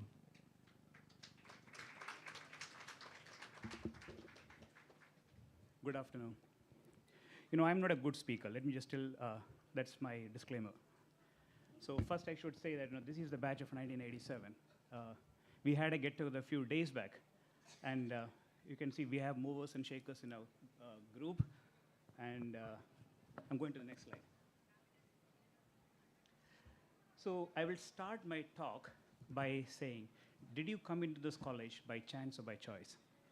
I'm taking this quote from Marston Johnson's famous book, because if a pregnant lady came into the clinic, one of the questions they would ask is this pregnancy by chance or by choice? So if they said, this is by chance, then they knew nothing about sex education. But if it is by choice, of course they would know something about sex education. So now the question is to the medical fraternity here, did you come into this profession by chance or by choice? And I'm going to tell my story here because I came into this campus purely by chance. And there was a process involved. And I'm going to give you the details of the method to the madness that led to whatever we are doing today. So before I talk about what we did, I'm going to go back of a basic work taken from bench to the bedside. And then it has to come back. And that is the development of the oral rehydration solution. You know, that was the major discovery of the 21st century. And why I'm bringing this here is that how can we look for small changes in our everyday clinical practice and make simple hypotheses around it and make changes that could end up in a formulation may set up something different. So you can see here, way back in 1960, the very concept that for every molecule of glucose, 2 molecules of sodium is getting into the cell. And that concept was then turned into a small mixture and a formulation that was tested in children and adults by 1966. And by 1968, it was actually made into a formulation. And by 70, it was actually adopted by UNICEF and WHO and resulted in mass distribution of electrolyte solution, saving millions of lives around the world. And the best part of this is, even today, it is saving 5 to 6 million lives. But what it is not doing is that there are certain disadvantages. And that is what, in our clinical practice, we should keenly observe. So what we found is that the glucose-based oral rehydration solutions does not reduce stool volume or stool frequency. And how do you know there is a reduction in stool volume or stool frequency? The only way to do this is physically measuring the stool samples in 24-hour samples. So, you know, because of underutilization, because moms don't like to see their children having an increased stool output when you have a therapeutic intervention. So what you did is, from 1970, within the first 2 years after the launch of the oral rehydration solution, people started making modifications. They started adding starch, they started adding amylase, they started adding proteins, they started adding amino acids. But it went to clinical trials. None of those formulations ever improved in an improved clinical trial. So even today, oral rehydration solution that is containing glucose is a standard of care. And the 2 things that I have actually marked there, that is glucose stimulating a chloride secretion and glucose increasing the permeability. I'm going to come into that later. So the path that I have taken. So, you know, I came into this campus in 1987, but my interest was purely in physics. And, you know, I started my career thinking that the Newton's law of gravitation never existed. I used to think called something called spin equation theory, and I thought only objects that could spin could attract each other because of differences in the distribution of the charge across the poles. But the keen interest in physics is that led to the technologies that we developed later. So by 1987, we came into the Medical College Trivandrum, and then the path forward. So I'm going to go through one of these slides one by one. So 1987 was a difficult time because I came here by chance. The topics were of no interest. We started doing whatever research that could come in my way. We started looking at alcohol liver disease. We made a small formulation by doing column purification, extraction, and all the kind of fancy stuff.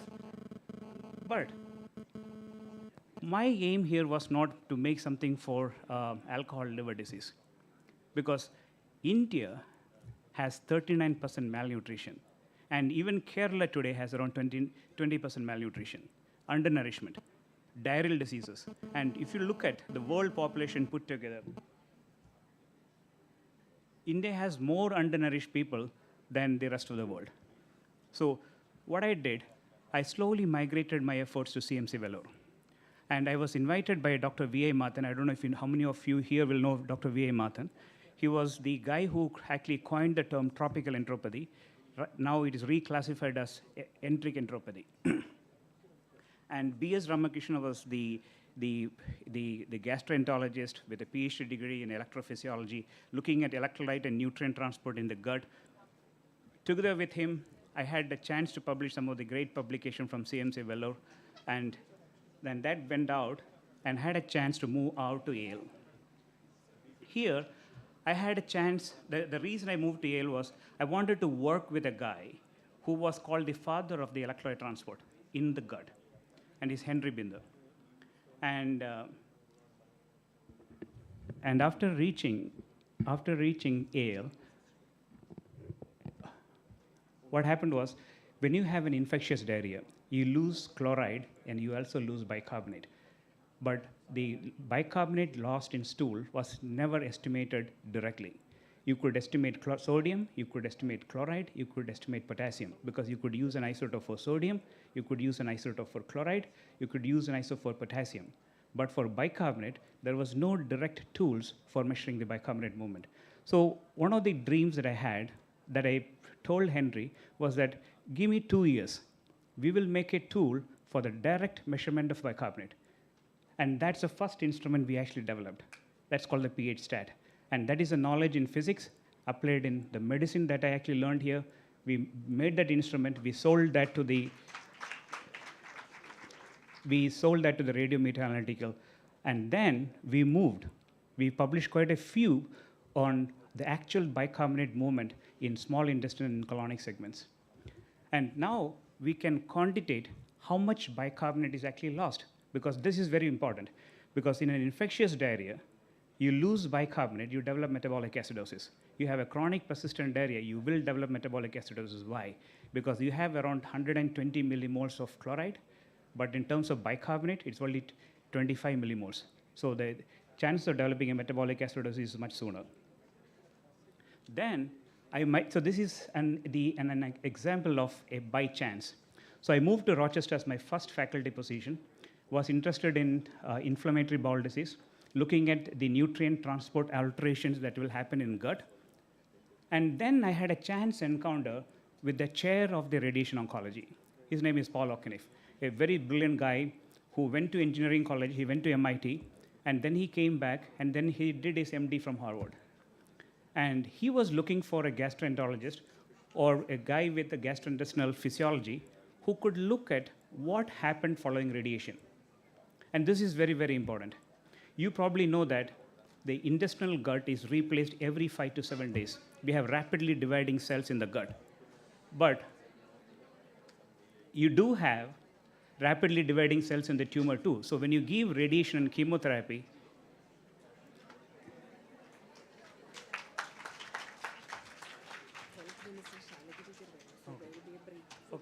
okay.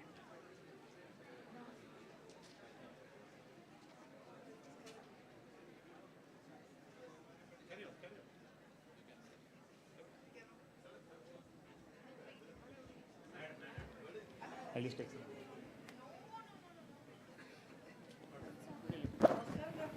നമ്മുടെ ബഹുമാനപ്പെട്ട മുൻ ആരോഗ്യമന്ത്രിയായിരുന്ന Shrimati K K Shailaja teacher എത്തിയിട്ടുണ്ട്.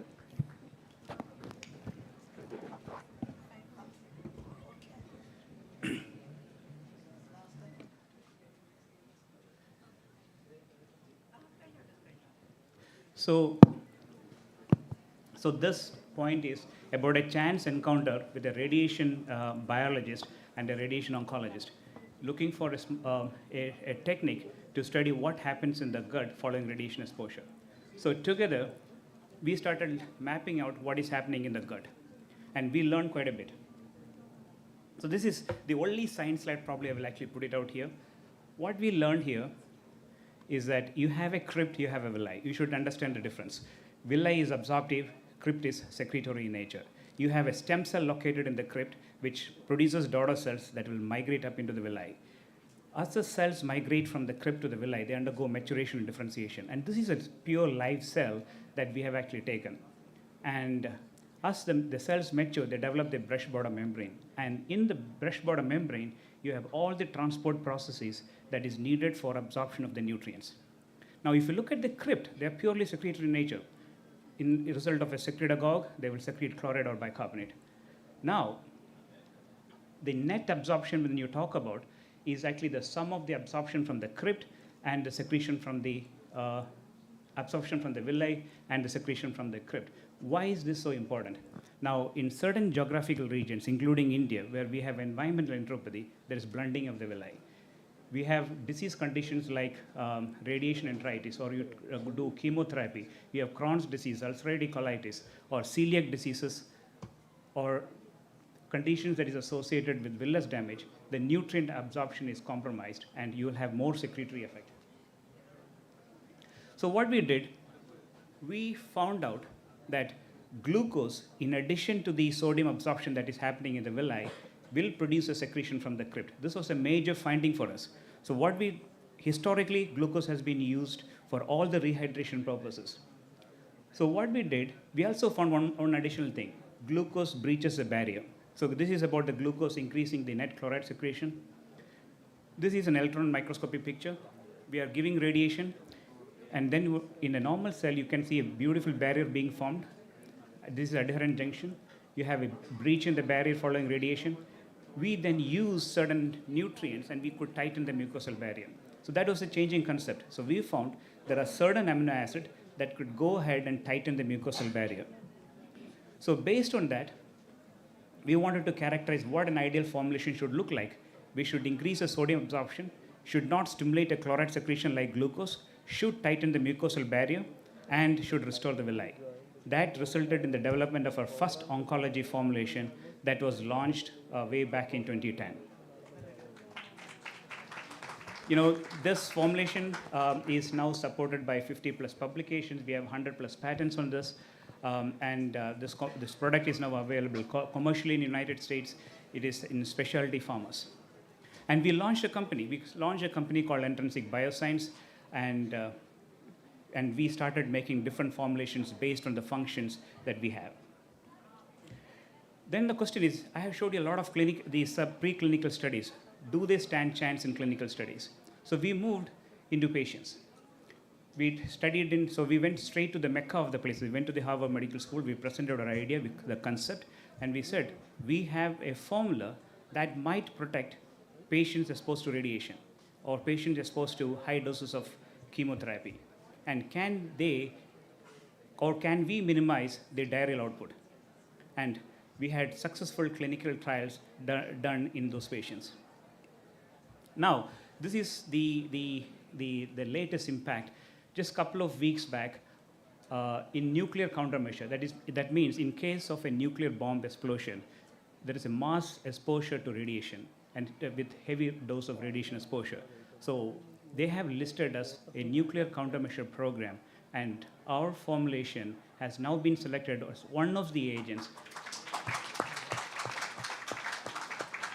So both NIH and the National Aeronautics Space Center has taken this formulation as one of the agents that you could use in case of low dose radiation as well as high dose radiation exposure.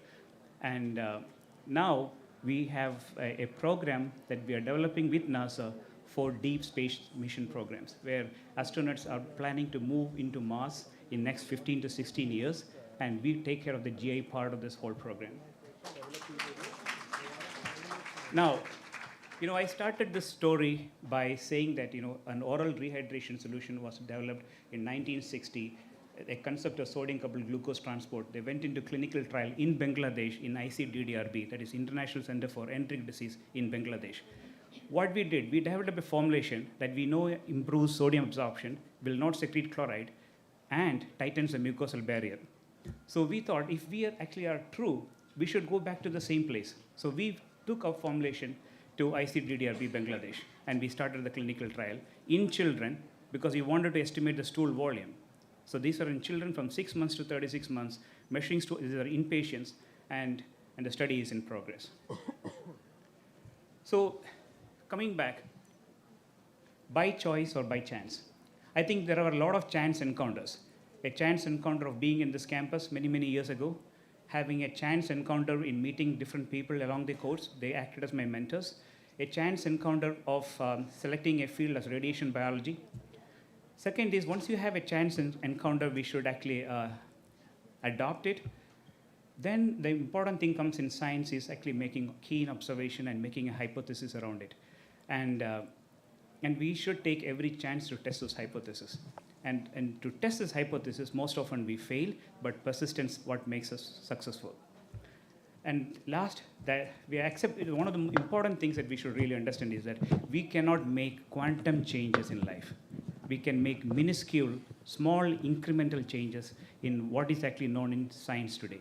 And I think we should embrace that, we should accept it, because if that's how, then we make small progresses towards our dreams. So we established quite a few labs. So this, the extreme left is a lab that we see in University of Florida. We also established a small lab in Paris, looking at fermentation, looking at the prebiotics and the probiotics. We look at the fermentation byproducts that comes out, and how does it influence the gut mucosa. So that looks like a very complex thing, but what each center has got its own uniqueness. Like the studies that is taking place in University of Florida is all based on amino acid. When you think of amino acid, people think it is for muscle building, but we are now using that as signaling molecules. We are using this in parts per million. That has a function. France has a unique property. They are historically known for having cheese, especially when you move down to the countrysides. So what we did is we hired few postdocs, we sent them to the countryside, said, taste the cheese, bring back what they eat with the cheese. So because every bacteria or fungi that is there in the cheese have a preferred substrate, that is a prebiotic. We put this into the fermentation tanks, and this is before the host microbial interactions, and we started looking at what are the byproducts. And like formate, acetate, propionate, butyrate, these are all short chain fatty acid. But in addition to that, there were a lot of other compounds that were actually coming out. Those are all tested for its functional benefits. We also established a small center here in Sri Chitra. We borrowed some space, and around 1,500 square feet, we established a small lab, again to study functional properties. The reason we did this in Kerala was for a unique reason.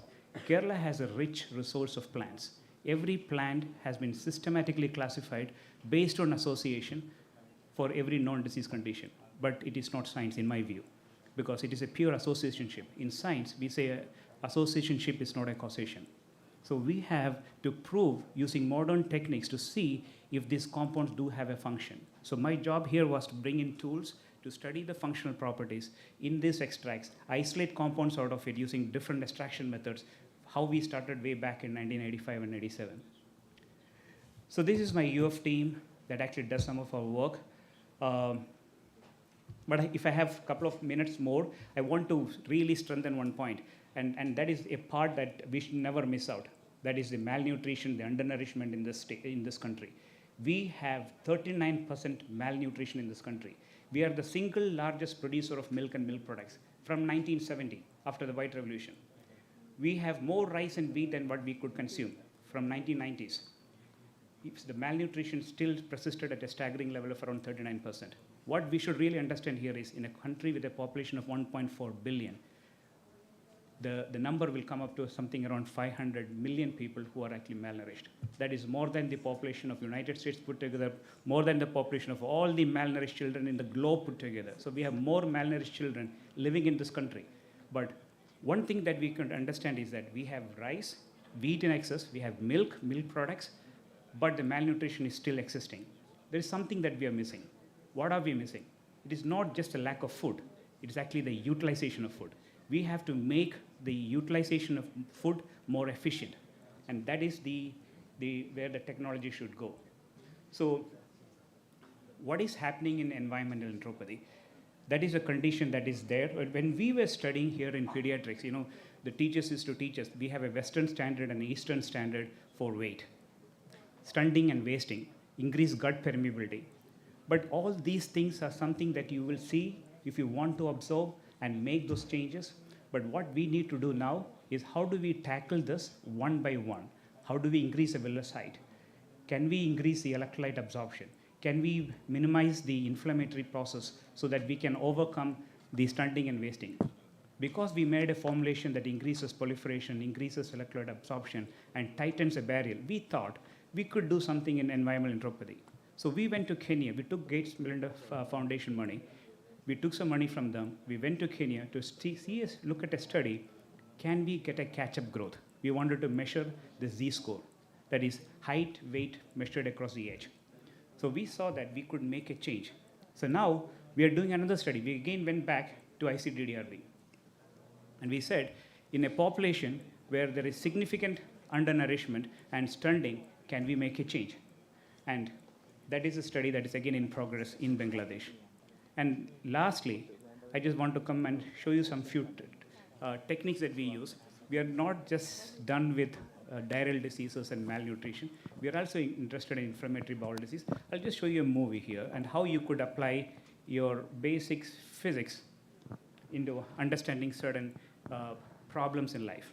So if you look at constipation, if you look at last 20 or 30 years, not a single formula has come out today that tackles or understands the fine smooth muscle contraction, that is the inner muscle contraction and outer smooth muscle contraction. So what we have done is we have made a tool, it actually fills up into a whole room, that could characterize every signal that comes from the gastrointestinal mucosa and map out and then make a formulation around it. I think with that I'll say that's the end.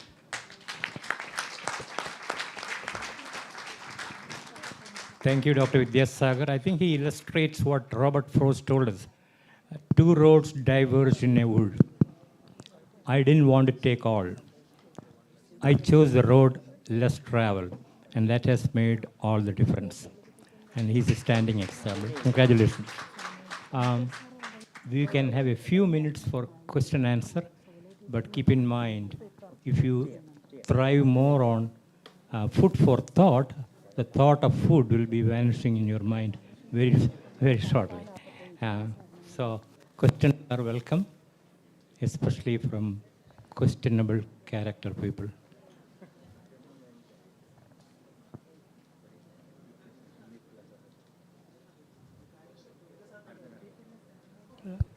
Looks like everybody is quite content with the material presented. So I thank all the participants in this session. Like I said, all of them are eloquent speakers. If you want to do justice to these people, we should give them enough time. That's where I made the comparison of having half a dozen Boeing aircraft parked in Trivandrum airport and telling them we have only 100 feet to take off and land. Hopefully, in future, we can design it in such a way that they get at least 25 to 30 minutes to elaborate on the theme. And the way it has been received, it looks like everybody wants to hear more of that. So we have a responsibility to meet the requirement. Congratulations for all the participants, and congratulations to the very attentive members in the audience. I have never seen such people, keenly following every word of what is presented here. Thank you, and have a nice day. Thank you, sir. We now invite our chairperson, Dr. M.V. Pillai, sir, to hand over the certificates to our speaker. We welcome Dr. Padma Shri Azad Mopin, sir, to receive the certificate.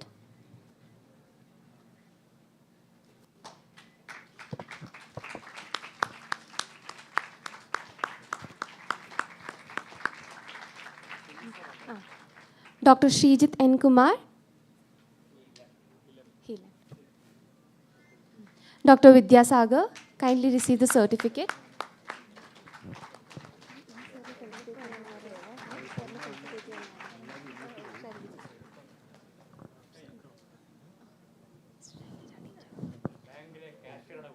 Next, we invite our former Health Minister K.K. Shailaja teacher to hand over the certificate to our chairperson, Dr. M.V. Pillai sir.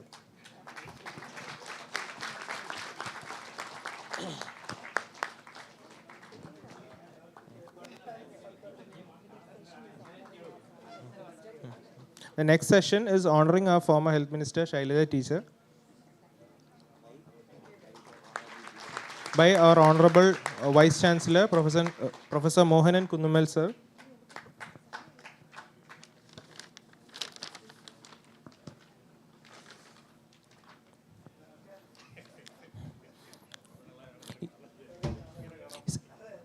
ഈ സദസ്സിന് മുന്നിൽ ശൈലജ ടീച്ചറിനെ പ്രത്യേകിച്ച് പരിചയപ്പെടുത്തേണ്ട ആവശ്യമില്ല. എന്നാലും ഒരു ഔപചാരികതയുടെ പേരിൽ കുറച്ച് വാക്കുകൾ പറഞ്ഞുകൊള്ളട്ടെ. കഴിഞ്ഞ കേരള സർക്കാരിൻ്റെ കാലത്ത് ആരോഗ്യ സാമൂഹിക ക്ഷേമ വകുപ്പ് മന്ത്രിയായിരുന്നു. അചഞ്ചലമായ സാമൂഹിക പ്രതിബദ്ധതയുടെയും ശക്തമായ തൊഴിൽ നൈതികതയുടെയും പ്രതീകമാണ് നമ്മുടെ ശൈലജ ടീച്ചർ. കേരളത്തിൽ നിപ്പ വന്നപ്പോഴും ഇപ്പോൾ നമ്മുടെ കോവിഡ് മഹാമാരിയുടെ കാലത്തും ടീച്ചറിൻ്റെ നേതൃത്വത്തിൽ നമ്മുടെ കേരള ആരോഗ്യ മേഖല നടത്തിയ നേട്ടങ്ങൾ ദേശീയ തലത്തിലും അന്താരാഷ്ട്ര തലത്തിലും വളരെയധികം പ്രശംസ നേടിയിരുന്നു. പ്രത്യേകിച്ച് നമ്മുടെ തിരുവനന്തപുരം മെഡിക്കൽ കോളേജിലെ സൗകര്യങ്ങൾ മെച്ചപ്പെടുത്തുവാനും വർദ്ധിപ്പിക്കുവാനും ടീച്ചറുടെ നേതൃത്വം നമ്മളെ ഒത്തിരി സഹായിച്ചിട്ടുണ്ട്. ബ്രിട്ടീഷ് ദിനപത്രമായ ദി ഗാർഡിയൻ ടീച്ചറെ the corona virus slayer, rock star health minister എന്നൊക്കെയാണ് വിശേഷിപ്പിച്ചത്. ഇങ്ങനെ ഒട്ടനവധി വിശേഷണത്തിൻ്റെ ഒരു ഉടമയാണ് ടീച്ചർ. ടീച്ചറിനെ നമ്മൾ എൻ്റെ വ്യക്തിപരമായ പേരിലും നമ്മുടെ കോളേജിൻ്റെ പേരിലും അലുമിനി അസോസിയേഷൻ്റെ പേരിലും നമ്മൾ ആദരിക്കുകയാണ്. അതിനായി നമ്മുടെ ബഹുമാനപ്പെട്ട വൈസ് ചാൻസലർ മോഹനൻ കുന്നുമേൽ സാറിനെ ക്ഷണിക്കുന്നു.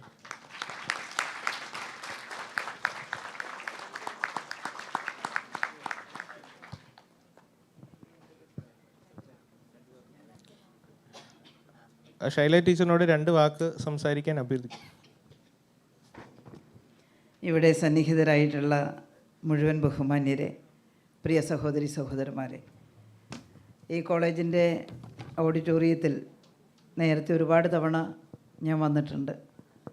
അപ്പോഴെല്ലാം മനസ്സിൽ നിറഞ്ഞു നിന്ന അഭിമാനം തന്നെയാണ് ഇപ്പോഴും ഇവിടെ വന്ന് നിൽക്കുമ്പോൾ എൻ്റെ മനസ്സിലുള്ളതെന്ന് ഞാൻ ആദ്യം തന്നെ അറിയിക്കട്ടെ നിങ്ങളെ. കോളേജിൻ്റെ പ്ലാറ്റിനം ജൂബിലി ആഘോഷങ്ങളാണ് ഇപ്പോൾ നടക്കുന്നത്. ഇവിടുത്തെ അലുമിനി അസോസിയേഷൻ ഞാൻ എപ്പോഴും പലയിടത്തും പകർത്തി പറഞ്ഞിട്ടുള്ള മാതൃകാപരമായിട്ടുള്ള ഒന്നാണ്. ഈ കോളേജിൻ്റെ വളർച്ചയ്ക്ക് ഇവിടെ നിന്ന് പഠിച്ചു പോയ പ്രതിഭകൾ സമ്മാനിച്ചിട്ടുള്ള നേട്ടങ്ങൾ വളരെ വലുതാണ്. നമ്മുടെ കോളേജ് ഇന്ന് വളരെ പ്രസിദ്ധമാണ്, വളരെ കരുത്തുറ്റതാണ്. എന്നാൽ നമ്മളെല്ലാം അധ്വാനിക്കുന്നതിൻ്റെ അത്രയും അറിയപ്പെടാൻ നമുക്കെന്തുകൊണ്ട് സാധിച്ചില്ല എന്ന പരിശോധനയാണ് നമ്മളിപ്പോൾ നടത്തേണ്ടത്. നമ്മുടെ രാജ്യത്തെയും ലോകത്തിലെയും തന്നെ മെഡിക്കൽ കോളേജുകളുടെ റാങ്കിങ്ങിൽ വളരെ ഉയർന്ന നിലവാരത്തിലെത്താൻ എന്തുകൊണ്ടും സാധ്യതയുള്ള, അതിന് മാത്രം കഴിവുള്ള ഒരുപാട് പ്രതിഭകളുള്ള കോളേജാണ് നമ്മുടെ തിരുവനന്തപുരം മെഡിക്കൽ കോളേജ്. അതിന് ഉന്നതമായ പാരമ്പര്യമുണ്ട്. ഇപ്പോഴത്തെ വർത്തമാനകാലത്തിലെ ഉന്നതമായ പ്രവർത്തന ശൈലിയുണ്ട്. അതുകൊണ്ട് ഇനി നമ്മൾ പരിശ്രമിക്കേണ്ടത്, പ്രത്യേകിച്ച് ഇവിടെ ഇരിക്കുന്ന പുതിയ തലമുറയിൽപ്പെട്ട ചെറുപ്പക്കാരും വിദ്യാർത്ഥികളും എല്ലാം പരിശ്രമിക്കേണ്ടത് നമ്മുടെ കോളേജിൻ്റെ ഖ്യാതി അതിന് അർഹിക്കുന്ന രീതിയിൽ അന്താരാഷ്ട്ര തലത്തിൽ തന്നെ ഉണ്ടാവാനുള്ള പരിശ്രമം നടത്തണം എന്നുള്ളതാണ്. ഞാനൊരു നീണ്ട പ്രസംഗം നടത്തുന്നില്ല. ആരോഗ്യ മേഖല ഒരുപാട് വെല്ലുവിളികൾ നേരിടുന്ന കാലഘട്ടമാണ്.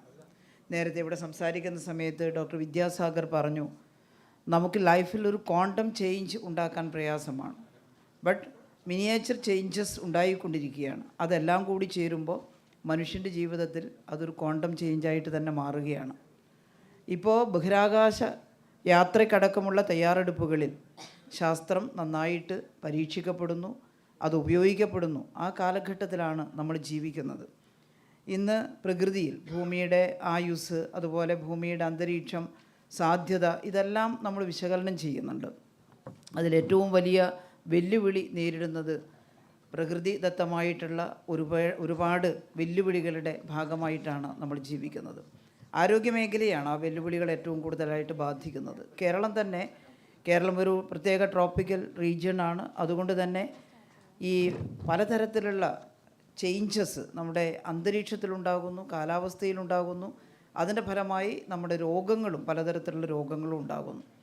ഇപ്പോൾ ഒരുപാട് തരത്തിലുള്ള ന്യൂലി എമർജിങ് സിനോസിസ് ഒക്കെ പലതരത്തിൽ വരികയാണ്. നിപ്പയും കോവിഡും ഒക്കെ ആ രീതിയിൽപ്പെട്ടതാണ്.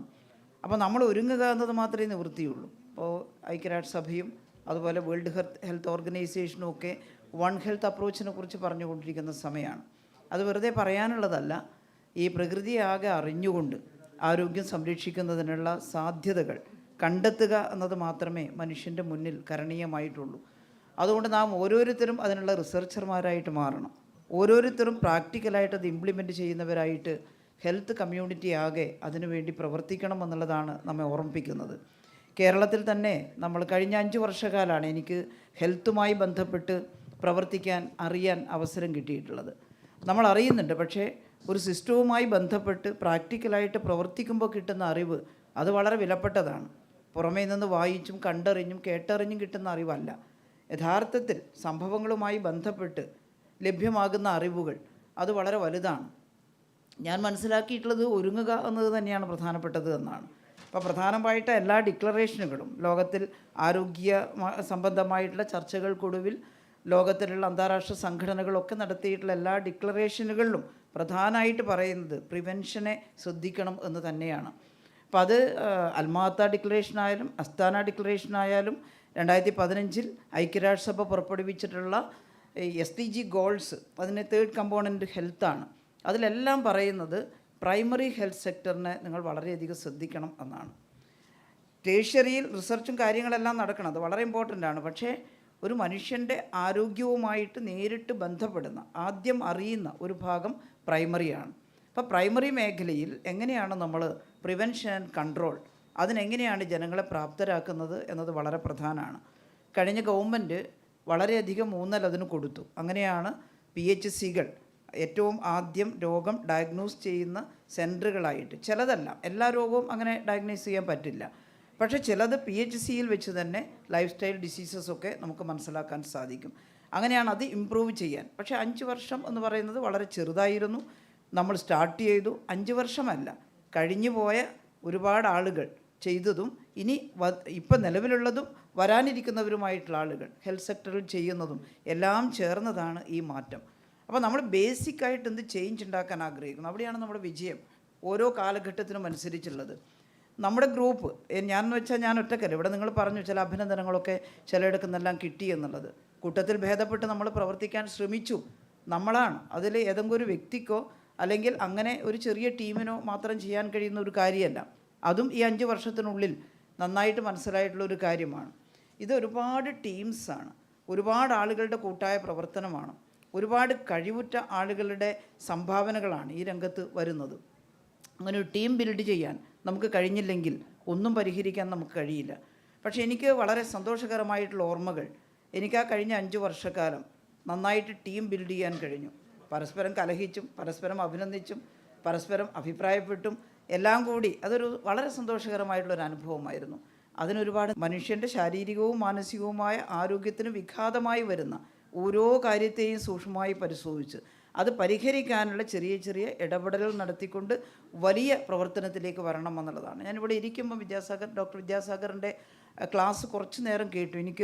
നിങ്ങൾ മെഡിക്കൽ മേഖലയിൽ അറിവുള്ളവരാണ്, പ്രവർത്തിക്കുന്നവരാണ്. ഞാനൊരു സാധാരണ സ്കൂൾ ടീച്ചറാണ്. അതിൻ്റെ എല്ലാ ആസ്പെക്ട്സും എനിക്ക് മനസ്സിലാകണം എന്നില്ല. പക്ഷേ എനിക്ക് വളരെ വളരെ വളരെ കൗതുകകരമായിട്ട് തോന്നിയത് ഈ മനുഷ്യ ശരീരത്തിനകത്ത് നടക്കുന്ന ചില പ്രക്രിയകളെ അതിനെ എങ്ങനെയാണ് അനലൈസ് ചെയ്ത് അതിൻ്റെ കാരണം കണ്ടെത്താൻ. ഇന്നും കണ്ടെത്തി തീർന്നിട്ടില്ല. അതാണ് ഇത്ര കാലമായി നമ്മളിതിന് ശ്രമിക്കുന്നു.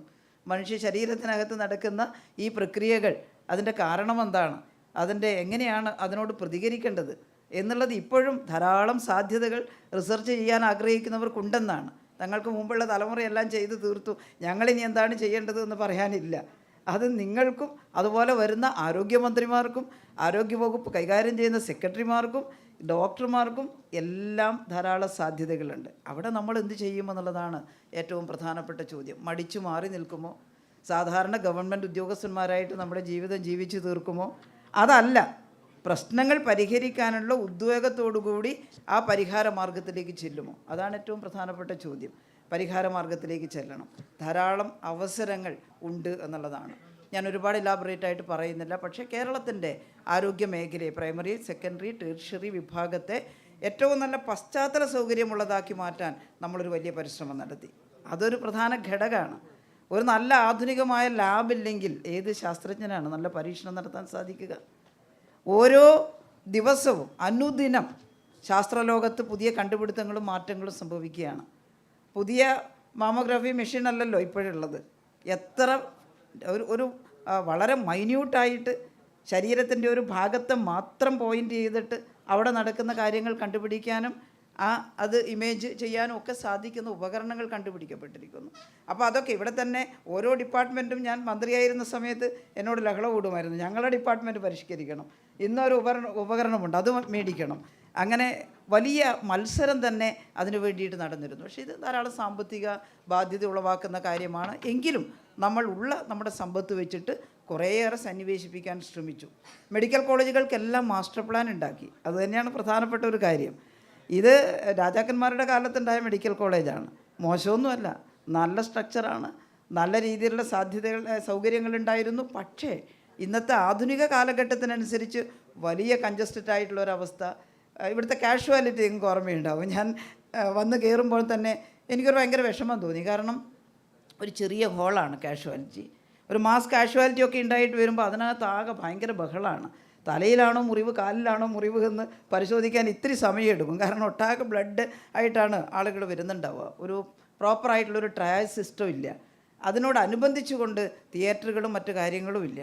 അപ്പോഴാണ് അന്നത്തെ മന്ത്രി എന്നുള്ള നിലയിൽ എനിക്ക് തോന്നിയത് ഈ സംവിധാനം ഒന്ന് മാറണ്ടേ. ബഹുമാനപ്പെട്ട മുഖ്യമന്ത്രിയുടെ കൂടെ ഞാൻ എയിംസ് സന്ദർശിക്കാനിടയായി, എയിംസിലെ ട്രോമാ കെയർ വിഭാഗം. അപ്പോൾ അത് വളരെ മെച്ചപ്പെട്ടതായിട്ട് തോന്നി. അത് ലോകത്തേക്കും വെച്ച് ഏറ്റവും വലുതൊന്നുമല്ല, പക്ഷേ വളരെ സൗകര്യപ്രദമായിട്ടുള്ള അതിൻ്റെ ട്രയൽ സിസ്റ്റവും അതുപോലെ അതിന് അനുബന്ധിച്ചിട്ടുള്ള മറ്റ് സംവിധാനങ്ങളും എല്ലാം.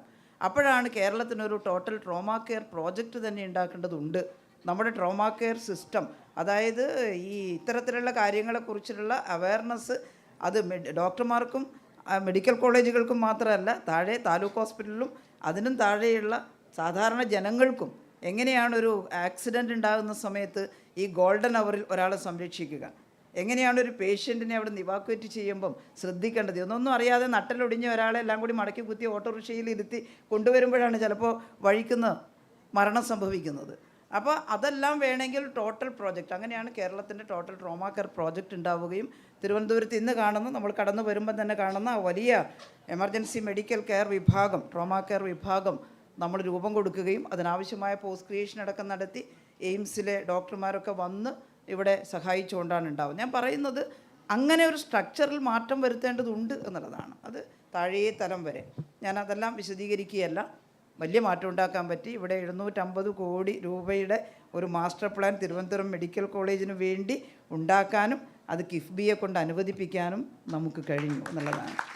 അതിൻ്റെ ചെറിയൊരു കമ്പോണൻ്റാണ് ഈ പറയുന്ന ഇവിടുത്തെയുള്ള ഈ ഫ്ലൈ ഓവറും അതുപോലെ ഇതിന് ചുറ്റുപാടുമുള്ള റോഡുകൾ. ഇവിടെ മാത്രമല്ല, കോട്ടയം മെഡിക്കൽ കോളേജിൻ്റെ പ്രമിസസ് അത് മുഴുവൻ മെക്കാഡം ചെയ്ത് റോഡുകളൊക്കെ. അപ്പോൾ തന്നെ കയറി ചെല്ലുമ്പോൾ ഒരു ക്ലിൻസിറ്റി, ഒരു സൗകര്യം, ആളുകൾക്കുള്ള ഒരു നാവിഗേഷൻ വളരെ എളുപ്പത്തിലാകുന്ന ഒരവസ്ഥ, ഇതൊക്കെ ആവശ്യമാണ്. അപ്പോൾ ഇങ്ങനെയുള്ള 100,000 കാര്യങ്ങൾ ചേർന്നിട്ടാണ് നമ്മുടെ ഇമ്പ്രൂവ്മെൻ്റ് ഉണ്ടാകുന്നത് എന്ന് സൂചിപ്പിക്കാനാണ്. റിസർച്ചിലും വളരെയേറെ മുന്നോട്ട് വരണം.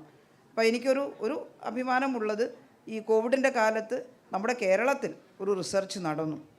ഇതിൻ്റെ മ്യൂട്ടേഷൻ സംബന്ധിച്ചിട്ടുള്ള ഒരു റിസർച്ച് നടന്നൊരു പുതിയ വേരിയൻ്റ് ഉണ്ടാകുന്നു എന്നുള്ളത് നമ്മുടെ കോഴിക്കോട് മെഡിക്കൽ കോളേജ്, ഇവിടുത്തെ ചില ഡോക്ടർമാർ, ഇവരെല്ലാം ചേർന്നുകൊണ്ട് ഡൽഹിയിലുള്ള ICMR ഒക്കെയായി ബന്ധപ്പെട്ടുകൊണ്ട് റിസർച്ച് നടത്തി അത് പബ്ലിഷ് ചെയ്യാൻ നമുക്ക് സാധിച്ചു.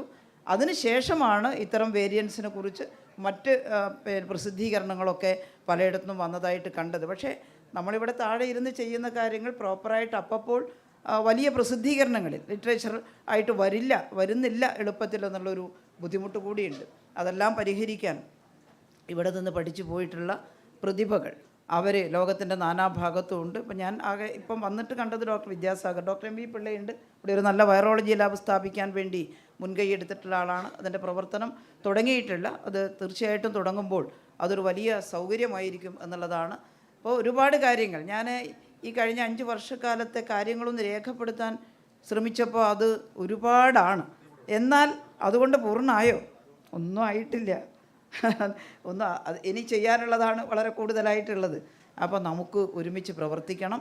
മനുഷ്യൻ്റെ ജീവനും ആരോഗ്യവും നിലനിർത്താൻ, ആരോഗ്യമാണ് ജീവൻ, അത് നിലനിർത്താൻ വേണ്ടി പുതിയ കണ്ടുപിടുത്തങ്ങളൊക്കെ നടത്താൻ വേണ്ടി ഉത്സാഹത്തോടെ മുന്നോട്ട് വന്നാൽ തിരുവനന്തപുരം മെഡിക്കൽ കോളേജിന് വലിയ സംഭാവന ഈ ലോകത്തിന് നൽകാനുണ്ട് എന്നുകൂടി സൂചിപ്പിക്കുന്നു. ഒരുമിച്ച് ഈ ഉച്ചക്ക് വിശന്നിരിക്കുന്ന സമയത്ത് നേരത്തെ എല്ലാവരും പറഞ്ഞു, ഇപ്പം നമ്മളാകെ ചിന്ത അല്ലേ, അതാണ് വിശക്കുമ്പോൾ ആഹാരം തന്നെയാണ് ഏറ്റവും പ്രധാനം. അത് കഴിഞ്ഞിട്ടേ ബാക്കി കാര്യങ്ങളുള്ളൂ. അതുകൊണ്ട് ഞാനൊന്നും കൂടുതൽ പറയുന്നില്ല. ഏതായാലും വളരെ സംതൃപ്തമായിട്ടുള്ള കുറേ ഓർമ്മകൾ കഴിഞ്ഞ 5 വർഷക്കാലത്തെ എൻ്റെ മനസ്സിലുണ്ട്. അതെല്ലാം നമ്മൾ തുടങ്ങി വെച്ച കാര്യങ്ങൾ, നേരത്തെ എനിക്ക് മുമ്പേ വന്നവർ തുടങ്ങി വെച്ച കാര്യങ്ങൾ ഞാൻ മുന്നോട്ട് കൊണ്ടുപോകണമായിരുന്നു.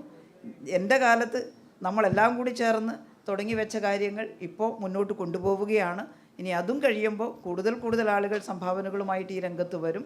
പക്ഷേ വളരെ അഭിമാനകരവും സംതൃപ്തവുമായ ഓർമ്മകൾ, വളരെ ചലഞ്ചിങ് ആയിരുന്നെങ്കിലും ആ ഓർമ്മകൾ, ധന്യമായ ഓർമ്മകൾ മനസ്സിൽ വരുമ്പോൾ അതിന് ഉത്തരവാദികൾ ഈ ഇരിക്കുന്ന നിങ്ങളെല്ലാവരുമാണ്. 100 കണക്കിന് ത്യാഗികളായിട്ടുള്ള പ്രവർത്തകരാണ്, ഡോക്ടർമാരും നഴ്സുമാരും റിസർച്ചർമാരും ഒക്കെ ആയിട്ടുള്ള ആളുകളാണ്. അത് ഞാൻ നന്ദിയോടെ ഓർമ്മിക്കുന്നു എന്ന് മാത്രം സൂചിപ്പിച്ചുകൊണ്ട് അലൂമിനിയുടെ ഈ പ്രത്യേക സമ്മേളനത്തിൽ എന്നെ കൂടി ക്ഷണിച്ചതിന്, അടുത്ത ദിവസമാണ് ഞങ്ങൾ മുൻഗാമികളെ ആദരിക്കുന്നത്. ഡോക്ടർ ജോൺ പണിക്കർ പറഞ്ഞു, പിന്നെ അന്ന് എനിക്ക് വരാനൊരു ചെറിയ ബുദ്ധിമുട്ടുള്ളത് കൊണ്ട് കുറച്ച് നേരത്തെ വന്നു. നിങ്ങളെല്ലാം കാണാൻ കഴിഞ്ഞതിലുള്ള സന്തോഷം പങ്കിട്ടുകൊണ്ട് സദാ കേരളത്തിൻ്റെ ആരോഗ്യരംഗത്തെ വീക്ഷിച്ചു കൊണ്ടിരിക്കാനുള്ളൊരു മനസ്സ് നിങ്ങളെല്ലാം കൂടി എനിക്ക് തന്നിട്ടുണ്ട് എന്നുകൂടി സൂചിപ്പിച്ചുകൊണ്ട് ഓരോ നേട്ടവും അത് എൻ്റെ നേട്ടമാണ് എന്ന് വ്യക്തിപരമായിട്ട് എനിക്ക് തോന്നുന്ന വിധം എൻ്റെ മനസ്സിൽ പ്രതിഫലിക്കുന്നുണ്ട്. അത് എൻ്റെതല്ല, എന്നാലും ഞാനും കൂടി ചേർന്നതാണ് ഈ ആരോഗ്യ കമ്മ്യൂണിറ്റി എന്ന് ഒരു തോന്നലുണ്ടാക്കി തരാൻ നിങ്ങളുടെ ഇടപെടൽ എനിക്ക് സമ്മാനിച്ചിട്ടുള്ള ഒരു നേട്ടമായിട്ട് ഞാൻ കരുതുന്നു. ഒരുപാട് വീഴ്ചകൾ ഉണ്ടായിട്ടുണ്ട്, സ്വാഭാവികമാണ്. അതെല്ലാം മറക്കപ്പെടുന്നത് നിങ്ങൾ ഓരോരുത്തരും ചെയ്യുന്ന നല്ല പ്രവൃത്തിയുടെ കൂടി ഫലമായിട്ടാണ് എന്നുകൂടി കണ്ടുകൊണ്ട് എല്ലാവർക്കും എൻ്റെ ഹൃദയം നിറഞ്ഞ നന്ദി പ്രകടിപ്പിച്ചുകൊണ്ട് ഞാൻ അവസാനിപ്പിക്കുന്നു. താങ്ക് യു പ്രിയപ്പെട്ട ശൈലജ ടീച്ചർ മാഡം. ശരിക്കും പറഞ്ഞാൽ നമുക്കെല്ലാം അറിയാം, ഈ കേരള ഹെൽത്ത് മോഡലിൻ്റെ ആർക്കിടെക്ട്സിൽ ഒരുപക്ഷെ ലാസ്റ്റ് വന്നിരിക്കുന്ന കണ്ണി മാഡമാണ്. അത് എൻ്റെ ഒരു പ്രത്യേകത എന്ന് പറയുന്നത് അമേരിക്കൻ ലെവലിലുള്ള സാധാരണക്കാരന് കിട്ടുന്ന ഒരു അമേരിക്കൻ ലെവലിലുള്ള ഈ ചികിത്സാ സൗകര്യം അതിൻ്റെ 100-1 കോസ്റ്റിൽ നമ്മളിവിടെ കൊടുക്കുന്ന ഒരു സ്ഥിതി. അതിൽ പ്രത്യേകിച്ച് ഇത് ഞായറാഴ്ചയാണ്, ബാക്കി മുൻ മന്ത്രിമാരെല്ലാം വരുന്നുണ്ട്. നിങ്ങൾക്ക് ആ പ്രോഗ്രാം കണ്ടാൽ മനസ്സിലാവും. മാഡം അത് പറഞ്ഞാൽ ഇന്ന് വന്നു. മാഡത്തിന് ഒരിക്കൽ കൂടെ പ്രത്യേകം നന്ദി പറയുന്നു. ശരിക്കും ഒരു കാര്യം, 2 ടീച്ചർമാരാണ് കഴിഞ്ഞ ഈ കുറച്ച് 10-15 കൊല്ലത്തിനിടയ്ക്ക് ഏറ്റവും വലിയ ചേഞ്ചസ് നമ്മുടെ ഇവിടെ ഉണ്ടാക്കിയത്. ശ്രീമതി ടീച്ചറും ശൈലജ ടീച്ചറും. അത് ഞങ്ങൾക്കെല്ലാം ഭയങ്കര അഭിമാനകരമാണ്. ഒരു അമ്മയെ പോലെയാണ്. ഞാൻ പല ആവശ്യത്തിനും പോയിട്ടുണ്ട്. ശരിക്കും പറഞ്ഞാൽ ഞങ്ങളമ്മ വലിയ പ്രായവ്യത്യാസം കാണില്ല, പക്ഷേ എന്നാലും ആ ഒരു ഇടപെടൽ, എല്ലാവരോടും ഒരു അമ്മ പോലെ ഇടപെടുന്ന ഇതാണ് മാഡത്തിൻ്റെ ഒരു ആറ്റിറ്റ്യൂഡ്. അതിനെ പ്രത്യേകം നന്ദി പറഞ്ഞു. നമ്മൾ ഇത് കഴിഞ്ഞ ഉടൻ തന്നെ അടുത്ത ഇതിലോട്ട് പോവുകയാണ്. ഏകദേശം ഒരു 45 മിനിറ്റ്സ് കൊണ്ടൊക്കെ നമുക്കത് തീർക്കാൻ പറ്റും. അത് കഴിഞ്ഞ ഉടനെ പിന്നെ ലഞ്ചിലോട്ട് നമുക്ക് പോവാം. അത് നിങ്ങളെല്ലാം ഇവിടെ സ്റ്റേ ബാക്ക് ചെയ്യണമെന്ന് അഭ്യർത്ഥിക്കുന്നു. So thank you. മാഡത്തിന് ലഞ്ചുണ്ട് അല്ലേ? അവിടെ ഇങ്ങനെ നടന്നുകൊണ്ടിരിക്കുക.